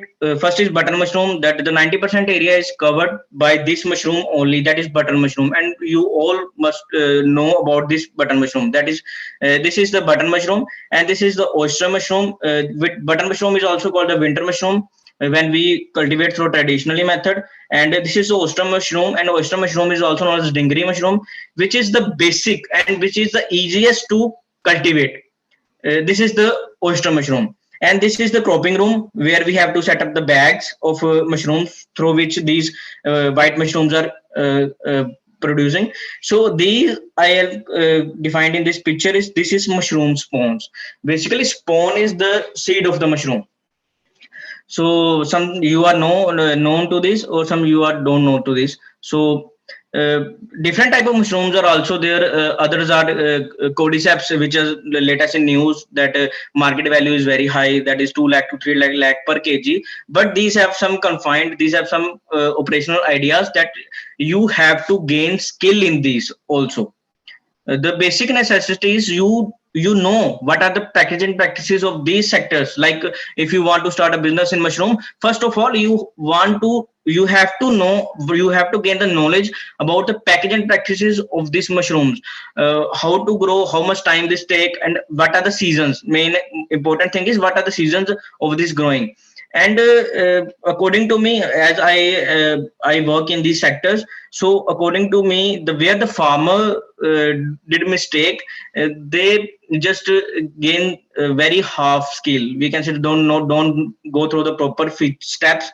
They just see other farmers and they just starting applied investment, and after that, if there is any we can say the environmental fluctuation is going on, the whole crop is going to be ruined. You didn't gain any profit from this if you don't go technically. So those first I'll confirm to all uh, uh, students also. First of all, I cover those students who have fields in their home, who are from farming background and they are doing farming. It's okay, they all are doing farming, but they want to additionally add on feature on the mushroom as a skill. So first of all, you have to know that the more market is of button mushroom, which is approximately gain 100 to 120, and even in the festival seasons like marriage seasons, they gain through 180 rupees in the market. uh, but the basic thing is how the mushroom goes. I will give you overview. Traditionally, what happened, they are used to in the cropping, they have to maintain the cropping room. They started in the bamboo railings. These are traditional method, but the flaws in the traditional method is that if the disease will occur, they will ruin your old stock of composting. The main reason that button mushroom is not going to be being the farmer friendly side, the basic reason is that in the traditional farming. But nowadays the technique is going to be updated. Now there are bags in which we can add on the compost. How the compost is ready, I'll tell you. First, considering the features, that is there is a bag in which we have to add the 5 to 7 kg compost, and we have to confront in a dark room with proper humidity and temperature maintenance, and after 30 to 45 days the mushroom will come out. So the basic step is, you all know, this is the main, this is the production side, this is the last end. But how you start? There are two methods of confronting mushroom, of production of mushroom. First you have to prepare the for button. I'll cover about the first of all button, because this is the most important, we can say, that crop. So in the button mushroom, we have to cover the composting preparation. There are two methods, that is long term method or short term method. Mostly the farmers go through the long term method, because this doesn't need any technicalities. The method is you can go through yourself, but because time is less, I'll give you the overview. And the main important thing is how to do the marketing, and the main aspect where the farmers do mistakes, and you have to confirm from these all these mistake that you don't did in the future. uh, so the thing is, you have to gain the skill. After gaining skill, you gain the skill from all the government institutes like KVK, Skrifiki Kendras. Many sources are going through in the time by time in the mushroom season. So button season is mainly start in the Punjab region, or effectively in the winter season, that is starting. Compost preparation is starting from September, October, which takes, if you go through long term farming, 28 to 30 days it will take. So the season coming the October last, and October last to November after compost is preparation, and you have to maintain in the dark room in the same poly bags, that is HTV bags, and maintain 25 to 30 days in the dark room with proper temperature maintenance. And after taking in the dark room, after 35 to 40 days, the mushroom is going to cover up. The whole procedure from, we can say that, the cropping to production, it will take 65 to 70 days. 65 to 70 days from composting. If you, there are some farmers will don't do composting itself, they just purchase the already prepared compost bags. This thing needs 35 to 40 days, or we can say 40 to 45 days in the production technique. So now I talk about the short-term method. The short-term method take the automated crane system. The compost is prepared in the automatic machinery. So the project cost is very high, that is 25 lakhs. The seeding investment, we can say land cost is the other factor, but only the technicality is 25 lakh. So in low investment, we are don't go through these expenses. We are going through this long method. So those who have lands, just go for production. Just go for production. Don't see here and there. Gaining skill first. Gaining skill and go for production. I'll tell you what are the marketing. And now I talk about those who don't have fields.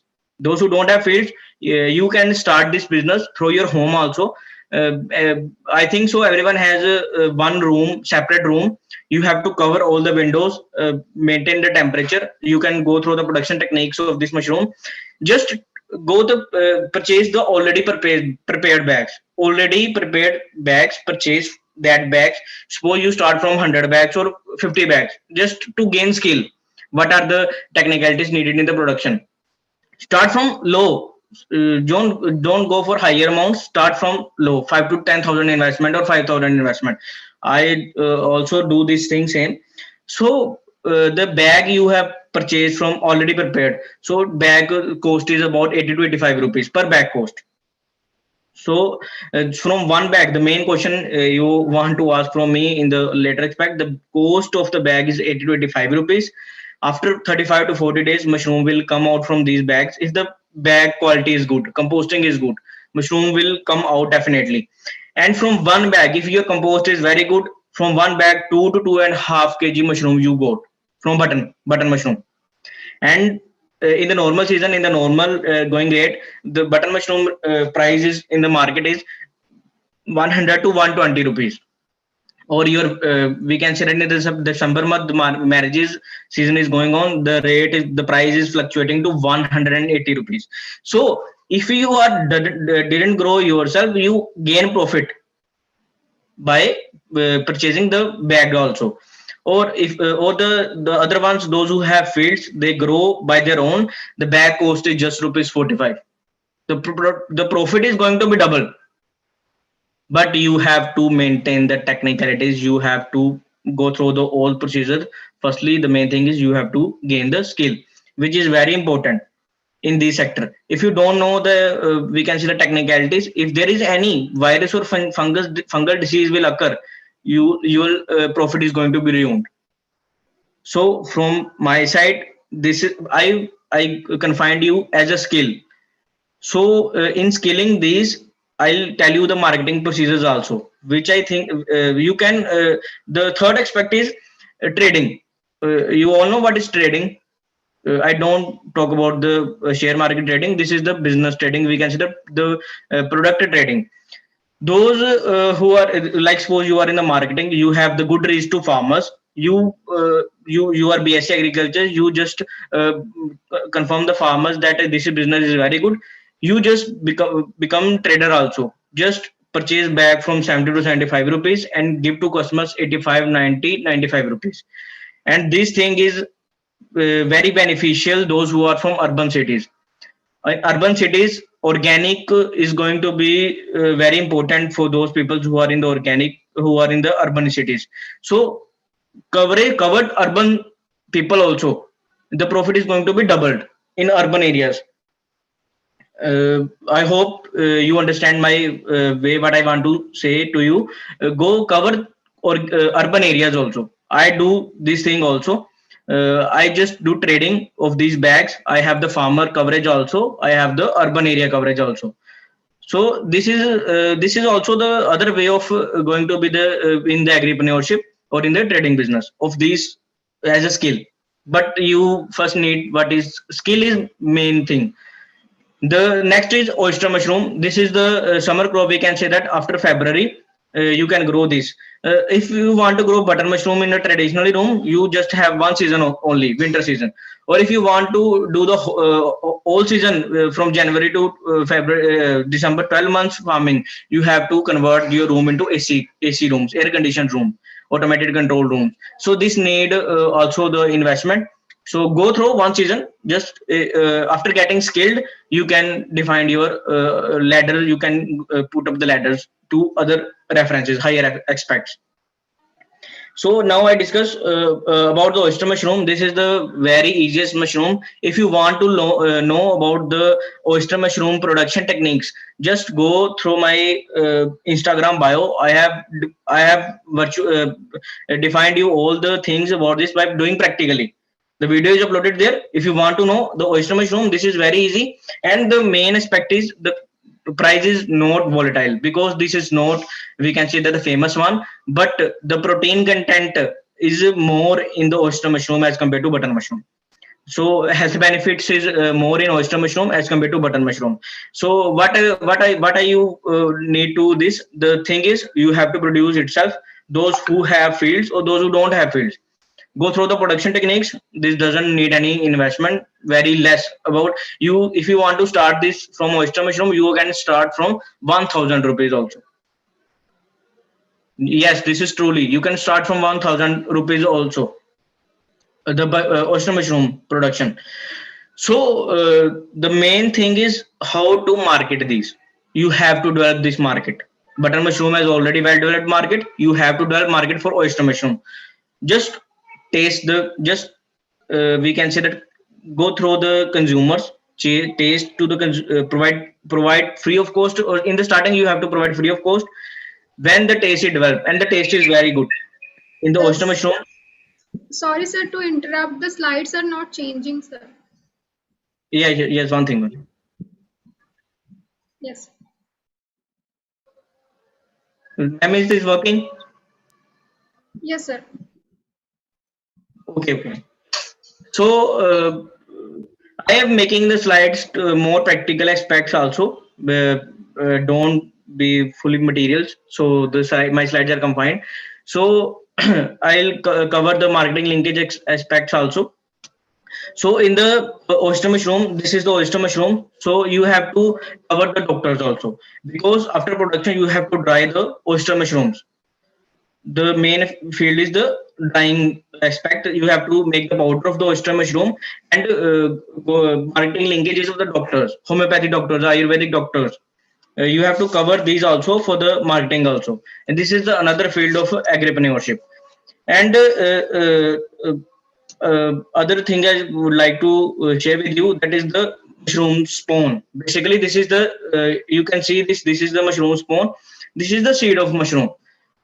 and these have the immense potential. If you want to make the career in the mushroom industry, you have to go through the spawn lab also, but you have to gain the skill in this. In this, you have to develop a proper laboratory. This need only one time investment, and you gain very profitable aspect in this. Now, the other thing I would like to define you in this is the value addition part. The now everything need now the government is also putting emphasis on value addition. So in the mushroom, how to do value addition of these mushrooms? You can go through the pickles, powders, or preservative. By adding preservatives, you can increasing the shelf life of these mushrooms. Okay, or you can gaining the marketing linkage with the refrigerated vans also. So according to me, the aspect is main is marketing. So those who don't have field, they also do very well in the mushroom production or in the marketing of mushroom. Or those who have fields, they are already doing it very well. I can cover those aspect also. So mushroom is covered. If you want to know very deep knowledge about what are mushrooms, you can contact with later on the phone call or WhatsApp or in the Instagram. So the next aspect is I previously mentioned the vermicomposting.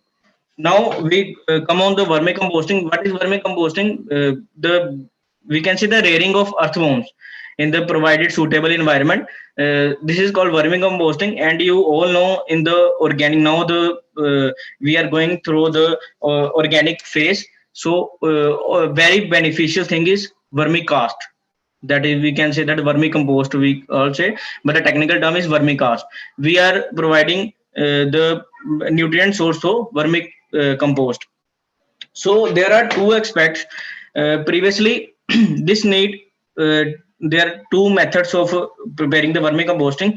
Old method is the traditional method is pits. You have to make pits. You all know very well. The previously what farmers do, they can do 12 feet long, 2 feet height, something like that. You have to be 12 for 2 or 25 for 2. You have to make the pits that is made of cement and bricks. The main flow of that, the main consequence of that is that in the worm season, July, they heated well, and the worms which are present in the pits, they are going to be motile. The mortality rate in that pit is very high. Now the picture I mentioned here is this is the new technique. This is the modern technique. This have very low investment. This is the high definition polythene HDPE bags. We can say that HDPE bags. This is the size is 12 for 2. The standard size of the vermicomposting is the 12 for 2, 12 feet long. 4 feet is the breadth, and the height is about 2 feet. So the benefit is in this the bag is not going to be heated at that much extent that mortality is not going to be come in that these HDPE bags. So the investment is very less. If anyone want to know what are the parameters of these going investment, but I want to mention this thing. If you settle 2 or 5 bags, you gain after every 45 to 50 days or 45 to 60 days. From one bag, you gain 4,000, and the investment is only one time investment. The thing is same thing is going to be covered. Those have fields, go with the production, go with after gaining skill, go with the production. Those who don't have the fields or don't want to invest in this sector, you can do trading as well. Like you have to contact with the nurseries. You have to go with the nurseries. You have to deal with the nurseries because the nursery is very much demanded for the vermicomposting. Same thing is in the urban areas. Kitchen gardening aspect is very much influencing the urban areas. You can keep the marketing linkage with the urban areas also. And the cost of we can say that if you are in the production sector, if you have failed, you are producing, per kg cost is going to be about 5 to 6 rupees. And if you are selling, cost is going to be 10 to 15 rupees per kg. Or if you are doing value addition in that, like supposed to you adding vermicompost with the azospirillum or trichoderma powder in the same pattern in 1 kg pack also. And other is you have to add neem cake. packing also, the value addition is going to be in the vermicomposting. The cost is going to be rupees 20 to 25 rupees per kg. Those who are in the production sector, they gain very much in this. Those who are don't have fields, you just go with the trading of this vermicompost. You just have to keep your marketing reach. The main thing is you have to keep your marketing reach. Collect the vermicompost packaging, or collect the we can say that open in the jute bags or gunny bags, open vermicomposting, package it yourself, and gain profit in the urban or in the nursery sector. You have to do marketing itself. According to me, I also do these things also. The we can say trading pattern is also very good. Those who are in the production line, they are gaining very much, because this thing need only one time investment, and you gain after every 45 to 60 days. Recurring income will going to be covered in these sectors also.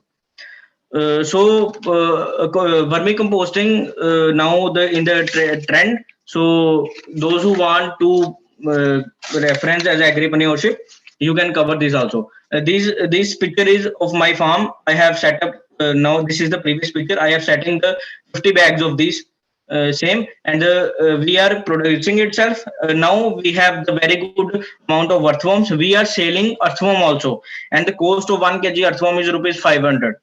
You can choose this business, choose this as also as a we can say that agripreneurship platform. So the next I want to cover in this, that is the poultry farming. So you all are going to be confirmed. This is the poultry farming is now becoming the commercial farming. That is commercial poultry farming. The profit experience is very high in this. So for this, the basic preference is for all is the skill maintenance. You have to be skilled. You have to gain the knowledge of this sector, because this sector is as well as is a profitable as well as risky also. I give you practical definition is that when the COVID is going on, first time came, the poultry is going to be ruined. The profit is going to be expelled, and the farmer is in the debt also. This is the risky crop. If there is any viral disease come, your whole load is going to be ruined. So skill is very much important, and the main aspect, the farmer choose this as a whole time business. Farming is the non-farmer is expect this career in this poultry farming, and they don't have other options. They do 12 months poultry farming. The main thing is in the June or July, the peak hot season, hot months, the poultry is in, we can say that the low production is going to be occur, and the profit is reduced, and sometimes it is going to be in debt also. Farmer is going to be in the debt also. So the thing is, you have to take some these consequences, and there are now I will tell you how much type of farming poultry is. There are two type of farming, that is broiler farming, broiler poultry farms, or in the layer farming. Broiler, through broiler, we can say the period of the farming is 35 to 40 days, and when the chick is going to be 1 kg, you sold. You are going to be sale. In the layer farming, the layer will give you eggs. The business is peaking to different sector, that is egg sector. So for this, it will take, layer farming will take 0 to 72 weeks. The whole period is going to conform to the production of eggs. So the more farmers will going in Punjab, the mostly covering the broiler chickens are very much in the, and the meat production Haryana is in the top. So I'll tell you the working procedures. So those who are at fields, establish poultry sheds. I'll define you. If you are a shed is making 1,000 chicks, so to rearing up to 1 kg, this will cost you about 60 to 70 rupees, and the stability cost of 1 kg chicken is to be 100 to 120 rupees per kg. So 30 to 35 rupees per piece per chicken give you profit. This is the main aspect in the, by doing, if there is a fluctuation in the market, that price will go to 150 also, or price will go to 60 also. So the risk is very much confined with the profit. So side by side, if you gaining profit, you are also in the risk also. So this is the main important where farmer do mistake, you don't do because you are in agriculture students. Okay, if you don't have fields, what you do? If you don't have fields, you just take poultry sheds on the rent basis. The profit is going to be reduced, but I didn't say this is going to be in the depth. Profit is small, but you are gaining something. And this is the very important business nowadays. This is going to be in the commercial facing. So the other thing is that those who don't want to, suppose those who don't want to do in the production sector, come in the value addition sector. You all know many startups nowadays in the urban areas coming in the value addition, in the chicken value addition. Like you have to, this is the marketing techniques like this. I mentioned the pictures.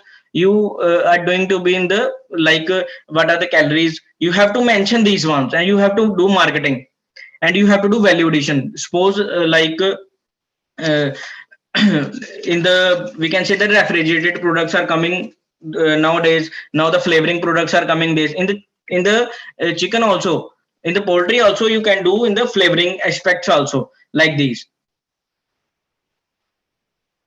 you, the one thing is you have to do, you have to tie up with the farmers, rural population, you have to tie up with the rural population.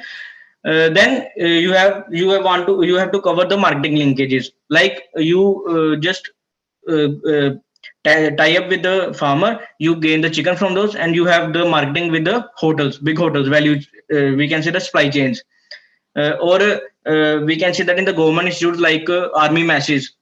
So this is the marketing linkage, you have to develop that linkage.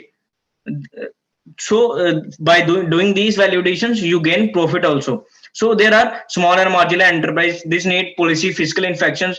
Government is also doing some provide you subsidies in the poultry rearing also. But apart from these, if you want to become an agripreneur or entrepreneur, go through venture like validation ventures. Okay, so the main focus is I want to give an emphasis on the backyard poultry. About 46% there is a gain in the backyard poultry in the recent 20th census. In the, we can say the animal husbandry census, 46% is gaining in the backyard poultry. What is backyard poultry? Suppose you have a house and there is something, some areas confined, and you rear we can say that the broiler also or layer also. If you want to go for we can say that desi like organic eggs, you can rear these, and the one egg cost is rupees 15 to 20 rupees. Or you can, if you go for the broiler, you just start from 10 chicks. There is not a very big task. Start from 10 chicks, gaining skills. What are the problems come? uh, because skill is going to be when you are doing practically, that is the main aspect. So you start from I also started this from backyard poultry. Start from backyard poultry, gaining momentum in this, gaining skill in this, and just then after go for commercial poultry farms. Because the main thing is where farmer, or we consider where the non-skilled worker doing mistakes, you are an educated or you are skilled one, don't do mistake in the practical expenses also. There are much more factors while doing the poultry farming you have keep in mind, but this is the other task. The main aspect is I would like to prefer you all to go through the backyard poultry as you want to be gaining skill. Or otherwise, if you want to gain skill, go in the government departments, like various schemes are going on, like in the KVK sectors, or in the, or if you want to do in the private farm, you can gain skill. So poultry is confined to this also. So the next is topic is apiculture. What is apiculture? The rearing of honeybees. You all know the rearing of honeybees. Apiculture as skill. So you just all keep in have the perception in mind that the honeybees are rearing for only honey. You all have these perceptions. Even but I would like to tell you, honeybees will not only give you the honey. There are many byproducts also, like propolis, pollens, bee venom, honeybee, honey, bee breads, we can say that the waxes also, these are all byproducts, and the market of this is very big, but we can say that the production is less, marketing is high. So you have to you have to gain momentum in this. And the main marketing area is honey as well as honeybee. So how this will occur, I'll tell you. So this need, I personally tell you, this needs skill, because honeybee, tackling with the honeybee is really a skill. So you first of all develop skill in you, then go for this agripreneur, this business. So first of all, this need field, because honeybee gaining pollen or nectar from the flowers also, and you have to shifting these bees to other areas also. So I'll tell you the proper training required for this. Okay, after gaining skill, or after gaining training, you can work very well in this as a business or as a agripreneurship.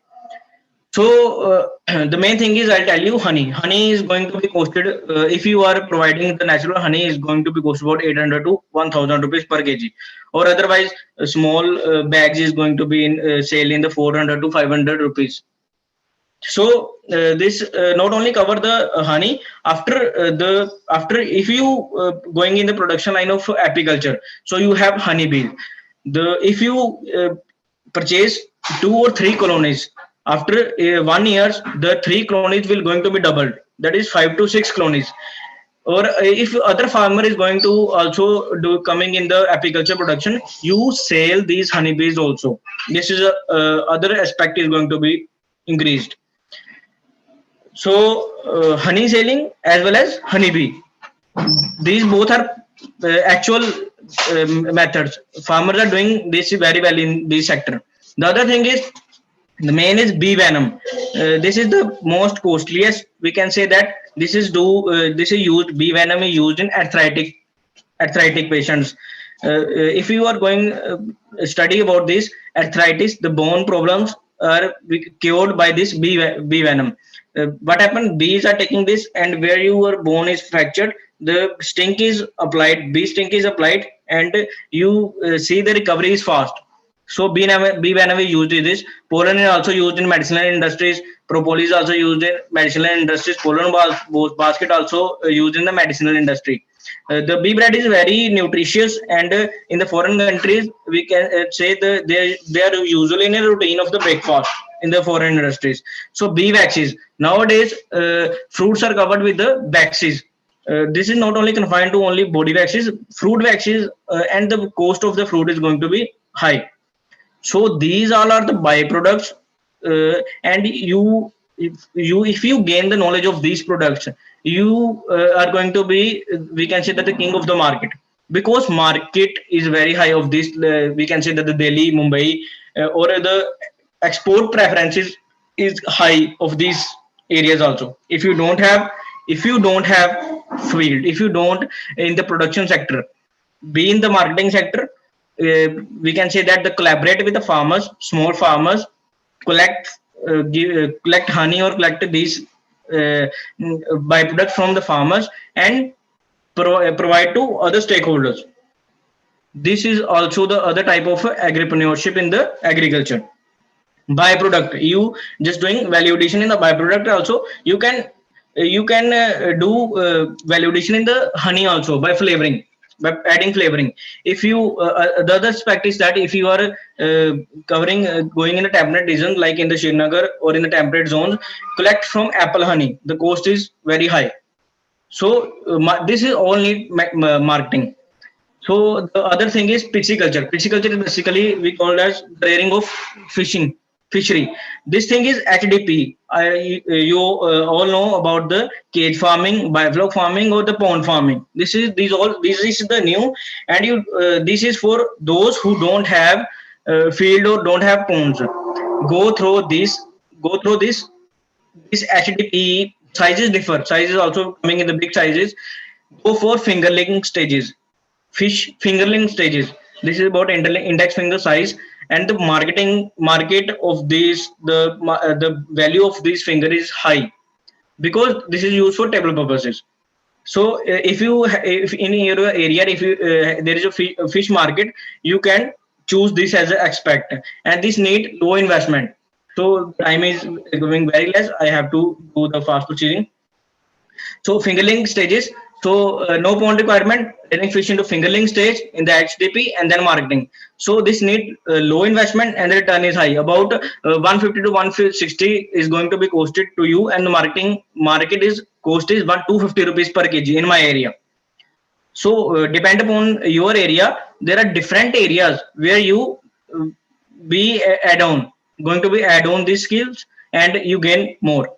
So there are different skill development programs in the fishery sector also. There are many more programs are going on or coming in the future extent. You can develop skill from these courses also. So main I focus on this HDP because the low investment sector is going to the future also. So the animal husbandry sector, in the animal husbandry, you all know the cow, buffaloes, goat, pigs, all are coming in this. Cows, you know very well for milk purposes, we rear. So I'll come because this sector need investment. This sector need investment. If you rearing cow, this need investment. The main aspect is that dairy as an enterprise. If you want to do entrepreneurship in the dairy, what are the what are the principles or what are the new techniques? I'll share with you. You do tie-ups with the farmers in the rural areas. Tie up with the farmers in the rural areas. Just you have to just install the fat machines. Collect milk from the rural areas, checking the milk fat wise, sorting it, grading it, and then labeling it, or we can say that do value addition like flavored milks.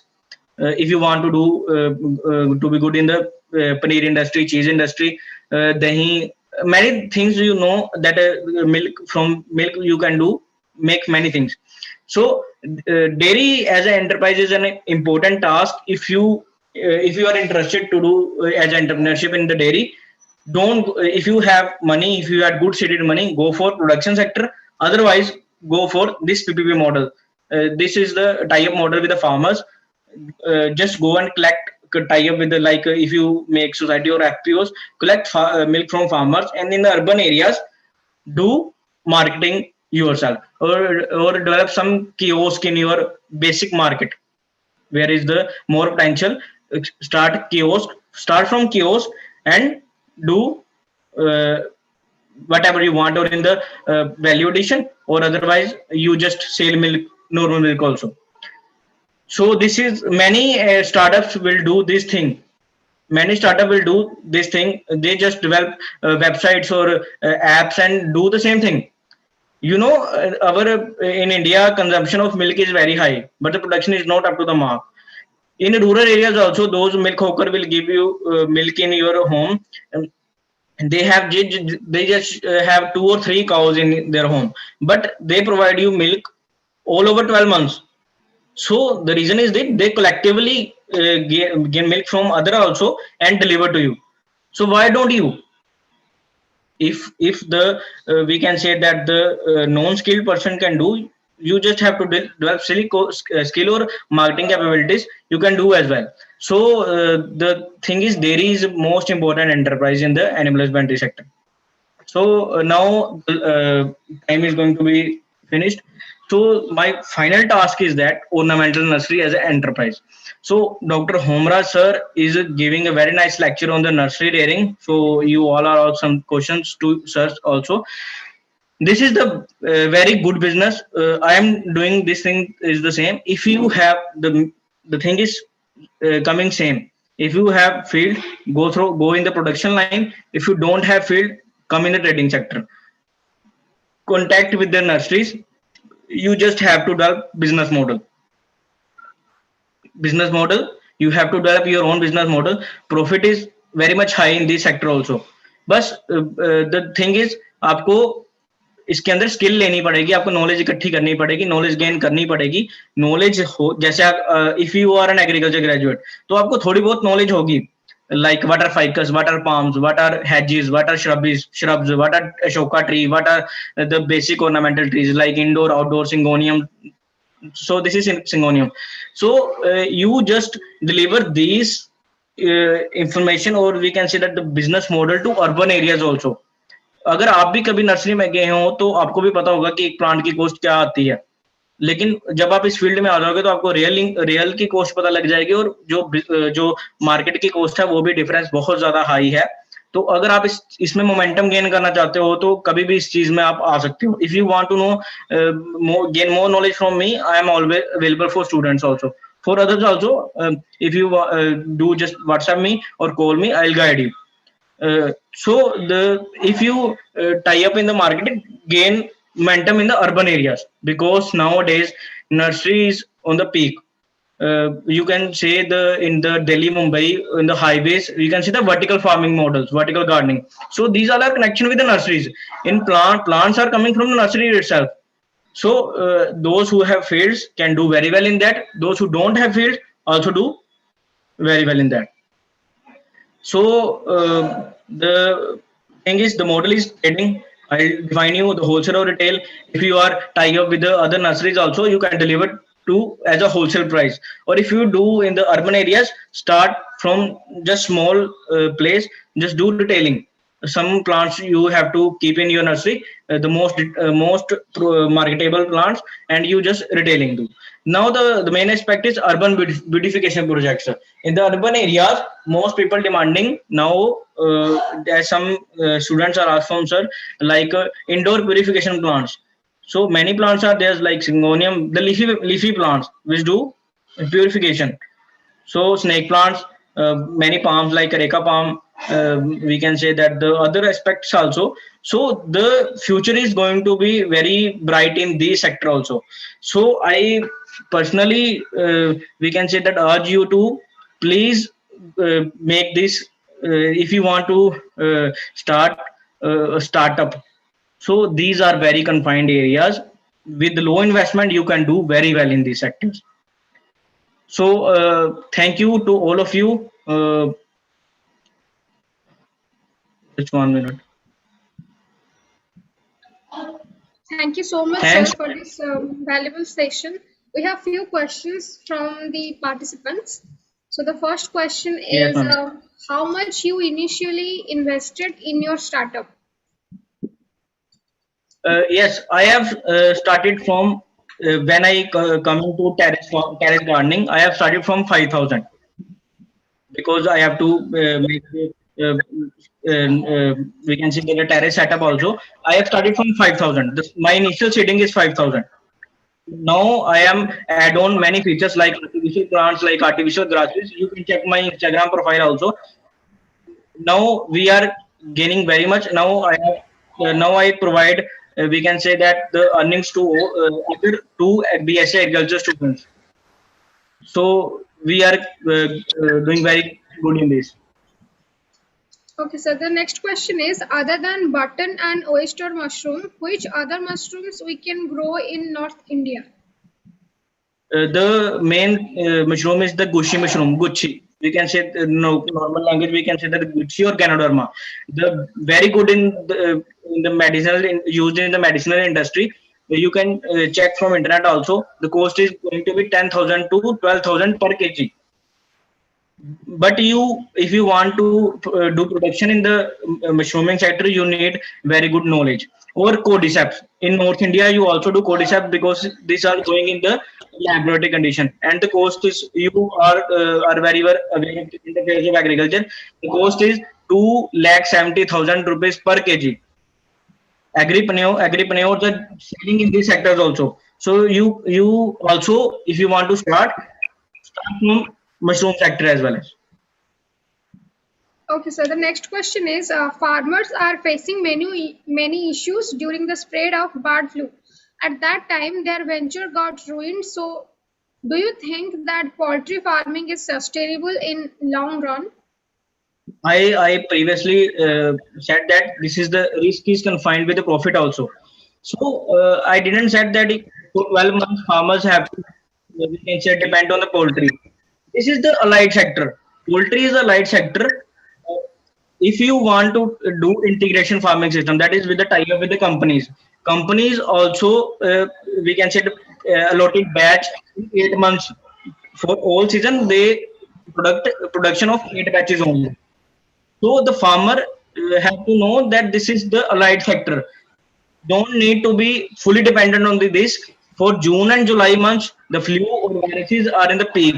So you have to reduce the production. But the main mistake is doing by the farmer is they doing 2 months business, 12 months in the poultry. So if a person is gaining profit in 10 or 8 months, the 2 months is going to be reduction in the profit.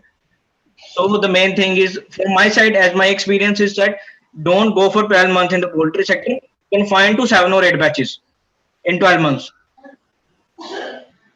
Okay, sir. The next question is, in your apiculture venture, what pest and disease problems you have faced?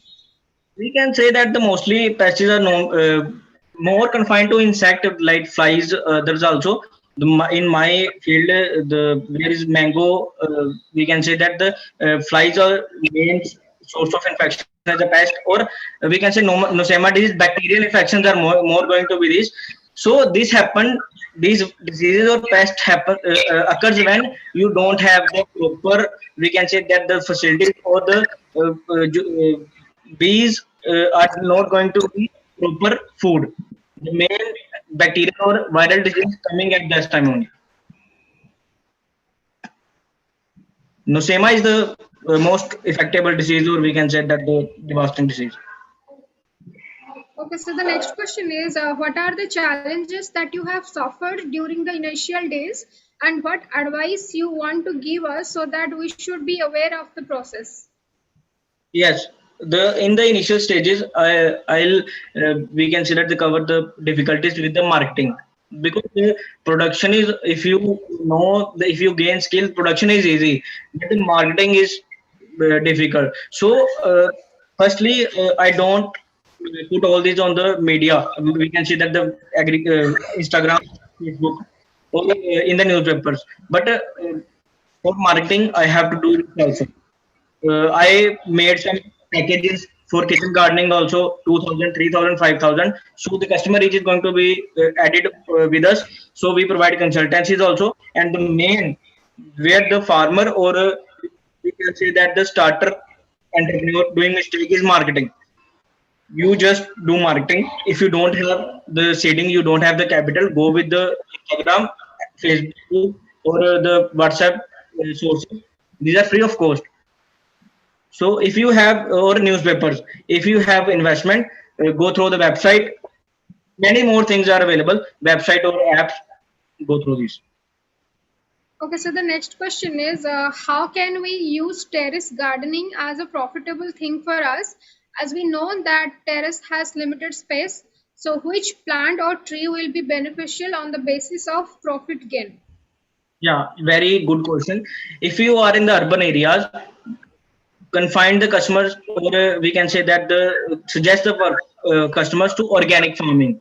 Now the winter season is going to be occur, so the leafy vegetables, if you are going to be in the terrace, make you check my Instagram, make with the wall, there are we can say that the spaces are building with the civil material works or bricks, or we can say that the cement, or other thing is there are now HDPE bags are available. So you can gain much, you can production very much in those small bags also. The other thing is, suppose you have a customer reach of 10 customers, you have 10 customers, and they all are setting vegetables on the terrace. So they need very less amount for the regular uses. Select these vegetables which is organic, because you don't have to spray pesticides. If you want to grow in the home as a kitchen garden, you don't have to spray pesticide. So connect with these farmers, collect the production of organic from these your customers, and market yourself. Like if you I have started the lettuce growing in my customer areas. So I collect from these lettuce from my customers, and marketing in the fast food corner. Like in my area, I give to Burger Hut in my area, or we can say the Hungry Point, many other food kiosks. Grow these type of vegetables which have the market, or organic is a very good aspect in the future. If you come in the organic sector, the huge profit is going to be, we can say that you gaining the huge profit. You have to keep in view, if you drive customers, go with the marketing aspects also. Okay, so the last question from the participants is this a good idea to mix apiculture and terrace gardening? No, you don't do apiculture in the terraces in the urban areas. Apiculture is confined to field, which is far behind from the community. There is in the fields you do apiculture, but you don't stand apiaries in the terrace, because bees are not, we can say that the friends of humans. If there is any disruption going to be bees, they're going to bite you. So don't do mistakes by doing setting these apiaries in the terrace. If you have a rural area and you have fields and you have a proper like crops like mustard, or we can say that the flowering crops like you are in the floriculture line sector, you install apiaries there. Don't install apiaries in the urban areas where there is more population.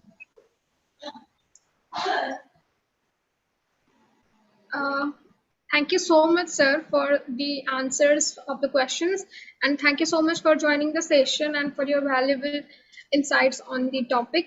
So thank you so much, sir. Thank you, ma'am. Thank you.